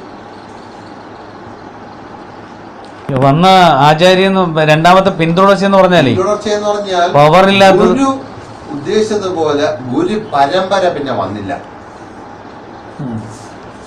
ആ യഥാർത്ഥ ഗുരുവിന്റെ പവർ അവശേഷിക്കുന്ന അല്ലെങ്കിൽ ഗുരുവിന്റെ ആശയങ്ങളെ പിന്തുടരുന്ന ഒരു ഗുരു അല്ലെങ്കിൽ ആ ഒരു പവർ പിന്നെ വന്നില്ല. പിന്നെ വന്നത് ഒരു ജോക്കർ, അതിന് ജനനി എന്ന് പേരിട്ട് അകത്ത് 13 ചീട്ട് ചേർത്തവര് കാണിക്കുമ്പോൾ നമുക്ക് അടിക്കാം. പിന്നെ ഉള്ളത് ഈ പറഞ്ഞ അകത്ത് സൈൻ ചെയ്യാൻ പവറുള്ള ഒരു കുരങ്ങനകത്ത് വളർത്തിയിട്ടിട്ടുണ്ട്. എന്താണ്? ഏതെങ്കിലും ഒരു എഗ്രിമെന്റിൽ കുഴഞ്ഞാൽ അയാൾ ഉള്ളിൽ പോകും. പബ്ലിക്കിന് വേറെ ആർക്കും അയാൾ അറിഞ്ഞുകൂടാ. മറ്റ് എല്ലാത്തിൻ്റെയും നല്ല വശങ്ങളിൽ നിന്നുള്ള പേര് മഹിമയും കിട്ടുന്നത് ഓർഗനൈസിങ് സെക്രട്ടറിക്ക്. പക്ഷേ ട്രസ്റ്റി ആരാണെന്ന് പബ്ലിക്കിന് പോലും അറിഞ്ഞുകൂടാ. ഏത് ആശ്രമത്തിൽ അങ്ങനെയുണ്ട്? ട്രസ്റ്റിയെ ഗുരുവിനെ പുറത്തിറങ്ങിവിടാതെ റൈറ്റ് ഇല്ലാതെ 3 ആളുകൾ നിയന്ത്രിക്കുന്ന വേറെ സ്ഥലമുണ്ട്. പക്ഷെ അതിന് നമ്മുടെ നാട്ടുകാർക്ക് അറിയാം. പണ്ടാണ് എന്താണ് ട്രസ്റ്റ്, എന്താണ് ട്രസ്റ്റി, എന്താണ് ആശ്രമ, ഇതൊന്നും അറിഞ്ഞുകൂടാത്ത ഒരു കാലം ഉണ്ടായിരുന്നു. ആറ്റിങ്ങിൽ ഇന്ന് 15ഓളം ചാരിറ്റബിൾ ട്രസ്റ്റുകളുണ്ട്. ട്രസ്റ്റ് രജിസ്ട്രേഷൻ ആക്ടിന്റെ അണ്ടറിലാണ് ഇതുമൊക്കെ വരുന്നത്, ആശ്രമങ്ങൾ വരുന്നത്. അപ്പോ ഇതിന്റെ സൈനിങ് അതോറിറ്റിയുള്ള എത്ര പേഴ്സൺസ് ഉണ്ട്, അതിൽ ഓരോരുത്തരുടെ ചുമതലകൾ എന്തൊക്കെയാണ്, അതില് എന്തൊക്കെ പുറത്ത് അനൗൺസ് ചെയ്യപ്പെടുന്നു, അത് എത്ര ട്രാൻസ്പെറന്റ് ആണ്. ഇതിലൊരു ട്രസ്റ്റി ഉണ്ടെങ്കിൽ ട്രസ്റ്റി എവിടെ? ഒരു കാര്യങ്ങൾക്ക് പുറത്ത് കാണാറില്ലല്ലോ. അല്ലെങ്കിൽ ആ സെക്കൻഡ് ഈ നമ്മളവിടെ ഗുരു അതെവിടെ? അവതാന്റെ വേണം അമ്മയുണ്ട്. അങ്ങനെ അതെല്ലാം കളയും. ഗുരുവിന്റെ പടം മേടിച്ചോണ്ട് കൊടുക്കാൻ ഉണ്ടോ? പടം ഉണ്ടോ? അല്ല, ഈ ഗുരുവാണി എന്ന് പറയുന്നത് വേറെ ഗുരുവാണികളുണ്ടോ? മറ്റേ ബുക്ക് ഉണ്ട്, അതല്ല ബുക്കില്ല. ഗുരുവാണി ബുക്ക് വേണമെങ്കിൽ ഞാൻ തപ്പിത്തരാം. തപ്പിത്തരണം. കാരണം എന്താ അറിയോ, പഴയ ഇപ്പൊ ഒന്നും വിശ്വസിക്കാൻ പറ്റൂല. ഗുരുവാണികളിൽ അവർ ചില തിരുത്തുകൾ വരുത്തിയിട്ടുണ്ട്, പലതും തിരുത്തുകൾ. കാരണം വെച്ചാ ഒരു പക്ഷിയുടെ എംബ്ലവുമായിട്ട് പഴയ ശാന്തിഗിരി അതായിരുന്നു പഴയ എല്ലാത്തിലും മറ്റേ ഇതുണ്ടാവൂലേ, ഓം ഉണ്ടാവൂലേ, അല്ല താമരയില് അല്ല പക്ഷിയുടെ ഒരു എംബ്ലമാണ് അല്ല സാധനം ഉണ്ടോ ബുക്കുകള്? കാരണം എന്റെ ഉണ്ടായിരുന്നു കംപ്ലീറ്റ്. ഒരു ദിവസം ചോറൊന്നും നനഞ്ഞെല്ലാം നശിച്ചു പോയിരുന്നു. വീട് നമുക്ക് അവിടെ മാമന്റെ ഉണ്ടല്ലേ? അങ്ങനെയല്ല, നമ്മൾ ഉചിതമായി എടുത്ത് കോപ്പി ചെയ്തിട്ടോ കളർ പ്രിന്റ് എടുത്തിട്ടോ തിരിച്ചു കൊടുക്കാന്നുള്ള എഗ്രിമെന്റിൽ എണ്ണ എടുത്ത് ചിലപ്പോൾ അങ്ങനെ കൂടെ വരും, ചിലപ്പോൾ തരൂല എന്ന് പറയും. മാമൻ കൂടെ വണ്ടി ഇന്ന സ്ഥലത്ത് മാമന്റെ പ്രസൻസിൽ ഇതിന്റെ പ്രിന്റ് എടുത്ത് അതുപോലെ കൂടെ തരാം. മാമൻ അതുപോലെ ഇതിന്റെ വാല്യൂ കാണുന്നുണ്ട്. അല്ല, മാമനോട് കാര്യം പറഞ്ഞ് മനസ്സിലാക്കല്ല. മാമനൊന്നും ഇതിനെ ഉൾക്കൊള്ളുമെന്ന് എനിക്ക് തോന്നുന്നില്ല. ഈ പറഞ്ഞ അവിടെ ഗുരുവിന്റെ സാന്നിധ്യം ഇല്ലെന്നോ, അത് ഇത്രയും അലങ്കോലപ്പെട്ടു പോയെന്നോ, അതൊന്നും മാമൻ മനസ്സോട് ഉൾക്കൊള്ളില്ല. അല്ല, കുറച്ചൊക്കെ അറിയാമെങ്കിലും എന്റെ വായിൽ നിന്ന് ആ ഒരു വാക്ക് വന്നാൽ പ്രശ്നമൊന്നല്ല, അത് മറ്റു വിശ്വാസികൾ എന്ത് ചെയ്യുന്നു. പക്ഷേ തെറ്റെന്ന് പറയണം. അത് വേണം. എന്നാലേ നമ്മൾ ഗുരുവിനോട് തിരുത്തപ്പെടാൻ പറ്റുള്ളൂ. തിരുത്തപ്പെടാൻ പറ്റും, അല്ലെങ്കിൽ തിരുത്തൂല. ഇല്ല. നമുക്ക് വേണേ അല്ല, എന്റെ പോളിസി അതാണ്, നമ്മൾ വേണേ മിണ്ടാതിരിക്കാം. മിണ്ടായിരുന്നു കഴിഞ്ഞാൽ അത് തന്നെ ഫോളോ അപ്പ് ചെയ്യും. ഗുരുവിനോട് നമുക്ക് ചെയ്യാവുന്ന ഏറ്റവും വലിയ പ്രതിബദ്ധത അതാണ്. നമുക്ക് വേറെ ഒന്നും ചെയ്യാൻ പാടില്ല. ഗുരു എന്ത് ലോക നന്മ, ഗുരുമാർഗം എന്ന് നിഷ്കർഷിച്ചു. എന്താണ് യഥാർത്ഥ ഗുരുവിന്റെ ആശയം? അത് നടക്കപ്പെടണം, അത് പറയണം. അതാണ് ഗുരുവിനോട് നമ്മൾ ചെയ്യാവുന്ന ഏറ്റവും നല്ല കാര്യം.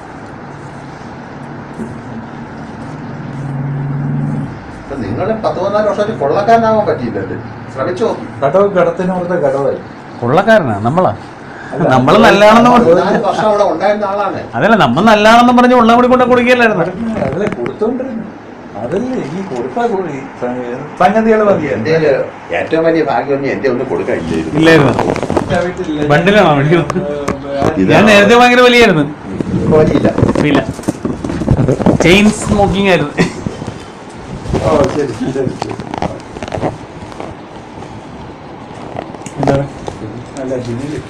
ഇറങ്ങാം,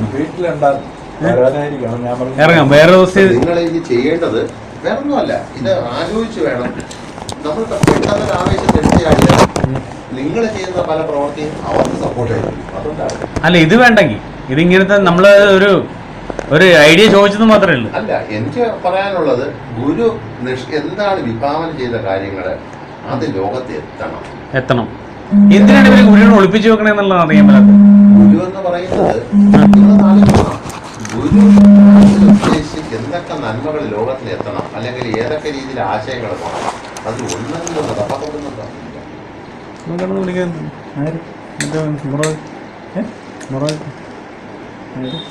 ഹലോ, എന്താ പറഞ്ഞോ? പ്രദീപ് ഇപ്പൊ എന്താ പരിപാടി? പറഞ്ഞോ.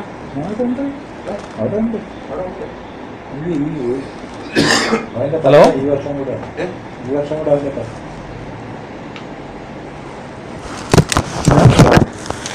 ഞാനിപ്പോ വിളിക്കാം, കൺഫേം ചെയ്യാനാണ്. നമ്മളെവിടെയാണ്? പിന്നെ താപ്പാനകളും അതിനകത്ത് നിന്ന് സാമ്പത്തികം അടിച്ചുകൊണ്ട് പോകുന്നവരും പല ഉദാഹരണങ്ങളുണ്ടായി. അവിടെ തന്നെ എല്ലാവർക്കും അറിഞ്ഞിട്ടും ഇന്ന് നിലനിർത്തുന്ന പലരും സ്ഥാനക്കയറ്റങ്ങൾ കൊടുത്ത്. ഒരാളെ ഞാൻ പറഞ്ഞുതരാം, സേതുനാഥ്. ജില്ലാ നമ്മളെ പുള്ളിയല്ലേ മീഡിയയിൽ വന്ന് മറ്റേ ശമ്പള കൂടുതൽ കൊടുത്ത് ഒരു മീഡിയ ഒരു പർച്ചേസ് ചെയ്തു. കേരള മുഖ്യമായ ഒരു പത്രത്തിൽ നിന്ന് നമ്മുടെ ഇത് ഫസ്റ്റ് നടക്കുന്ന സമയത്ത് വന്ന 2-3 അതിഥികള് ITDC താമസം ഉണ്ടായിരുന്നു. അപ്പൊ അവരുടെ കാര്യങ്ങൾ പരിചയം, അല്ലെങ്കിൽ അവരുടെ ആയിട്ടുള്ള കമ്മ്യൂണിക്കേഷനോ മറ്റു കാര്യങ്ങൾക്കോ തിരുവനന്തപുരത്ത് താമസിക്കുന്ന ഒരാള് ഡെയിലി 10,000 രൂപ റെന്റിന് ITDC താമസിക്കേണ്ട കാര്യമില്ല. അത് തെറ്റ്. ഞാൻ രോഗിയായതുകൊണ്ട് എനിക്ക് സമയാസമയങ്ങളിൽ മരുന്ന് തരാൻ ഭാര്യ കൂടെ വേണം, എന്നാലും അവ ITDC കിടക്കാൻ പറ്റും. അപ്പൊ കൊച്ചുവിനെന്ത് 2 മാസം ITDCയിൽ എത്ര ലക്ഷം രൂപയാണ് ആ സമയം നൽകുന്ന നഷ്ടം. അപ്പൊ അതുപോലും അവിടുത്തെ മേലാളന്മാർ അംഗീകരിച്ചു കൊടുക്കുന്നു എന്ന് പറഞ്ഞാൽ എന്തുമാത്രം ഇത് അതിനകത്തെ കള്ളത്തരങ്ങൾക്ക് വേണ്ടി തരം താണെന്ന് ആലോചിക്കണം. ഇതേപോലെ ഒരുപാട് കാര്യങ്ങൾ ഉണ്ടാക്കുന്നു. ഞാനിപ്പോ സന്ദർഭം ഇങ്ങനെ ഒരു കാര്യം പറഞ്ഞതേ ഉള്ളൂ. അതുപോലെ ഒരുപാട് എണ്ണിയാലൊടുങ്ങൂല്ലേ. ഞാൻ കുറച്ച് കാലങ്ങളിൽ നിന്നുള്ളൂ. പിന്നെ ഒരു കാര്യം മനസ്സിലായി, നമ്മൾ ചെയ്യുന്നത് ഒരു കൊടും പാവത്തിനാണ് കൂട്ടുന്നത്. ആ ഒരു കാര്യം ശരിയാണ്. അതിലൊക്കെ എത്രയോ പുണ്യമാണിത് അല്ലേ? അതിലൊക്കെ എത്രയോ പുണ്യമാണിത്. നമ്മളിപ്പോ ഞാനിപ്പോ അല്ല നമ്മളൊരു സഹായം തേടിയെന്ന് വെച്ചാൽ വേറെ ഒന്നിനും കൊണ്ടല്ല. നമ്മളിപ്പോ ഗതികേട് കൊണ്ട് നിർബന്ധിതരായാണ് ഈ ബന്ധമൊന്നും പറഞ്ഞതിൽ നമുക്കൊന്നും ഇതാൻ വേണ്ടിയല്ല. നിങ്ങൾ ചെയ്യുന്ന ചില കാര്യങ്ങൾ അവർക്ക് സപ്പോർട്ടായിട്ട് വരരുത്. അല്ല, ഇത് ഓക്കെ, ഇതിപ്പോ ഓക്കെ. നിങ്ങൾ എന്തായാലും ചെയ്യേണ്ടത് ഗുരുവിന്റെ പേരിൽ ഒരു ട്രസ്റ്റ് രൂപീകരിക്കണം. അത് വളരെ ഫാസ്റ്റായിട്ട്. ഞാൻ ഈ പറഞ്ഞതുപോലെയുള്ള നിങ്ങൾക്ക് കയ്യിൽ നിന്ന് പൈസ ചെലവാതെ ഗവൺമെന്റ് സപ്പോർട്ട് തരുന്ന, ഇപ്പം നിങ്ങളുടെ നാട്ടിന്റെ സ്ട്രക്ചർ നോക്കാം. ആലപ്പുഴ അവിടെ നമ്മളിപ്പോ ഇവിടെയാണ് താമസം. എവിടെ? ഇവിടെ ആശ്രമത്തിൽ തന്നെയാണ്. ആശ്രമത്തിൽ തന്നെയാണ്. 10 വർഷമായിട്ട് ആറ്റിങ്ങനെ ഇറങ്ങിയതേ ഉള്ളു. ഇപ്പൊ എത്തും. വന്നോ അവിടെ ബന്ധുക്കളോ എല്ലാം അവിടെ ഉണ്ട്. ബാക്കിയുള്ള ബന്ധുക്കൾ. മന്ത് രോഗികൾ ഇപ്പോഴും സംഭവം എന്താണെന്നറിയോ? സത്യസന്ധമായിട്ടുള്ള കാര്യം പറഞ്ഞു തരട്ടെ. ഗുരുവിന്റെ ഫാമിലിയിൽ ഇത്തിരി പവർഫുൾ അല്ല എന്ന് പറഞ്ഞാൽ എൻ്റെ അച്ഛനും ഞാനും എൻ്റെ ഒരു അനിയനും വേറെ അനിയനായിരുന്നു. ആ അനിയൻ ആദ്യം പോന്നു, രണ്ടാമത്തെ അനിയൻ ഇപ്പം ഇല്ല. അവൻ ഒരു ആക്സിഡന്റ് മരിച്ചുപോയി ഒരു 2009 കാലഘട്ടത്തിൽ. അത് നമുക്ക് ശരിക്കും പറഞ്ഞിട്ടുണ്ടെങ്കിൽ പറയാല്ലേ, കുഴപ്പമില്ല. നമ്മൾ ഇവരെ സംശയിക്കുന്നുണ്ട് ഇപ്പൊ. എന്തെങ്കിലും ചോദ്യം ചെയ്ത വ്യക്തി ആയിരിക്കാം. ഞാനും അവനും ചോദ്യം ചെയ്ത വ്യക്തിയാണ്. അപ്പൊ എന്ന് പറഞ്ഞാൽ അവൻ അല്ല, ഈ മരണപ്പെട്ട വ്യക്തി എന്ന് പറയുന്നത് ഇതിന്റെ നടത്തിപ്പിനെ എന്തെങ്കിലും ചോദ്യം ചെയ്തിട്ടുള്ള ആളാവാം. ആണ്. അതുകൊണ്ടൊക്കെയാണ് ഞാൻ നിങ്ങളടുത്ത് പറഞ്ഞത്. അല്ല കുഴപ്പമില്ല. ഇതിപ്പോ എന്ന് പറഞ്ഞാൽ ഞാൻ ഇപ്പൊ കാര്യം പറഞ്ഞു, നമ്മൾക്ക് ഈ നാളെ സംഭവിക്കാമെന്നല്ല. അവിടെ വേറെ കാര്യം, ആലപ്പുഴയാണ് ഇപ്പോഴും മന്ത് രോഗികൾ തെന്നിയാ നിറച്ചുള്ള സ്ഥലമല്ലേ? പരിപൂർണമായിട്ട് മന്ത് രോഗം ആലപ്പുഴയിൽ നിന്ന് മാറിയിട്ടുണ്ടോ? ഇല്ല, മാറിയിട്ടില്ല. നിങ്ങൾക്ക് നല്ല ശക്തമായ ഒരു പ്രോജക്റ്റ് ഞാൻ തരാം. അത് ചെയ്യാനായിട്ട് എഴുതാനായിട്ട് ആളിനെ തരാം. പരിപൂർണ മന്ത് രോഗ നിവാരണ, മന്ത് ഇതായിട്ടുള്ള ആ ഒരു രോഗം ഫൈലേറിയ ഇല്ലാത്ത ആലപ്പുഴ, ക്ലീൻ ഫൈലേറിയ നിങ്ങളുടെ ലോകത്ത് ഈ WHO ഉൾപ്പെടെ ആര് സപ്പോർട്ട് ചെയ്യും? സപ്പോർട്ട് ചെയ്യും. അതെങ്ങനെ എന്ത് ചെയ്യാനായിട്ട് ഈ ട്രസ്റ്റിന്റെ ഇതിൽ വന്നിട്ട് നിങ്ങൾ ട്രസ്റ്റ് ചെയ്യുന്ന പൊതുജനോപകാരപ്രദമായ ഫസ്റ്റ് പ്രോജക്റ്റ് ഇതായിരിക്കണം. ഓക്കെ.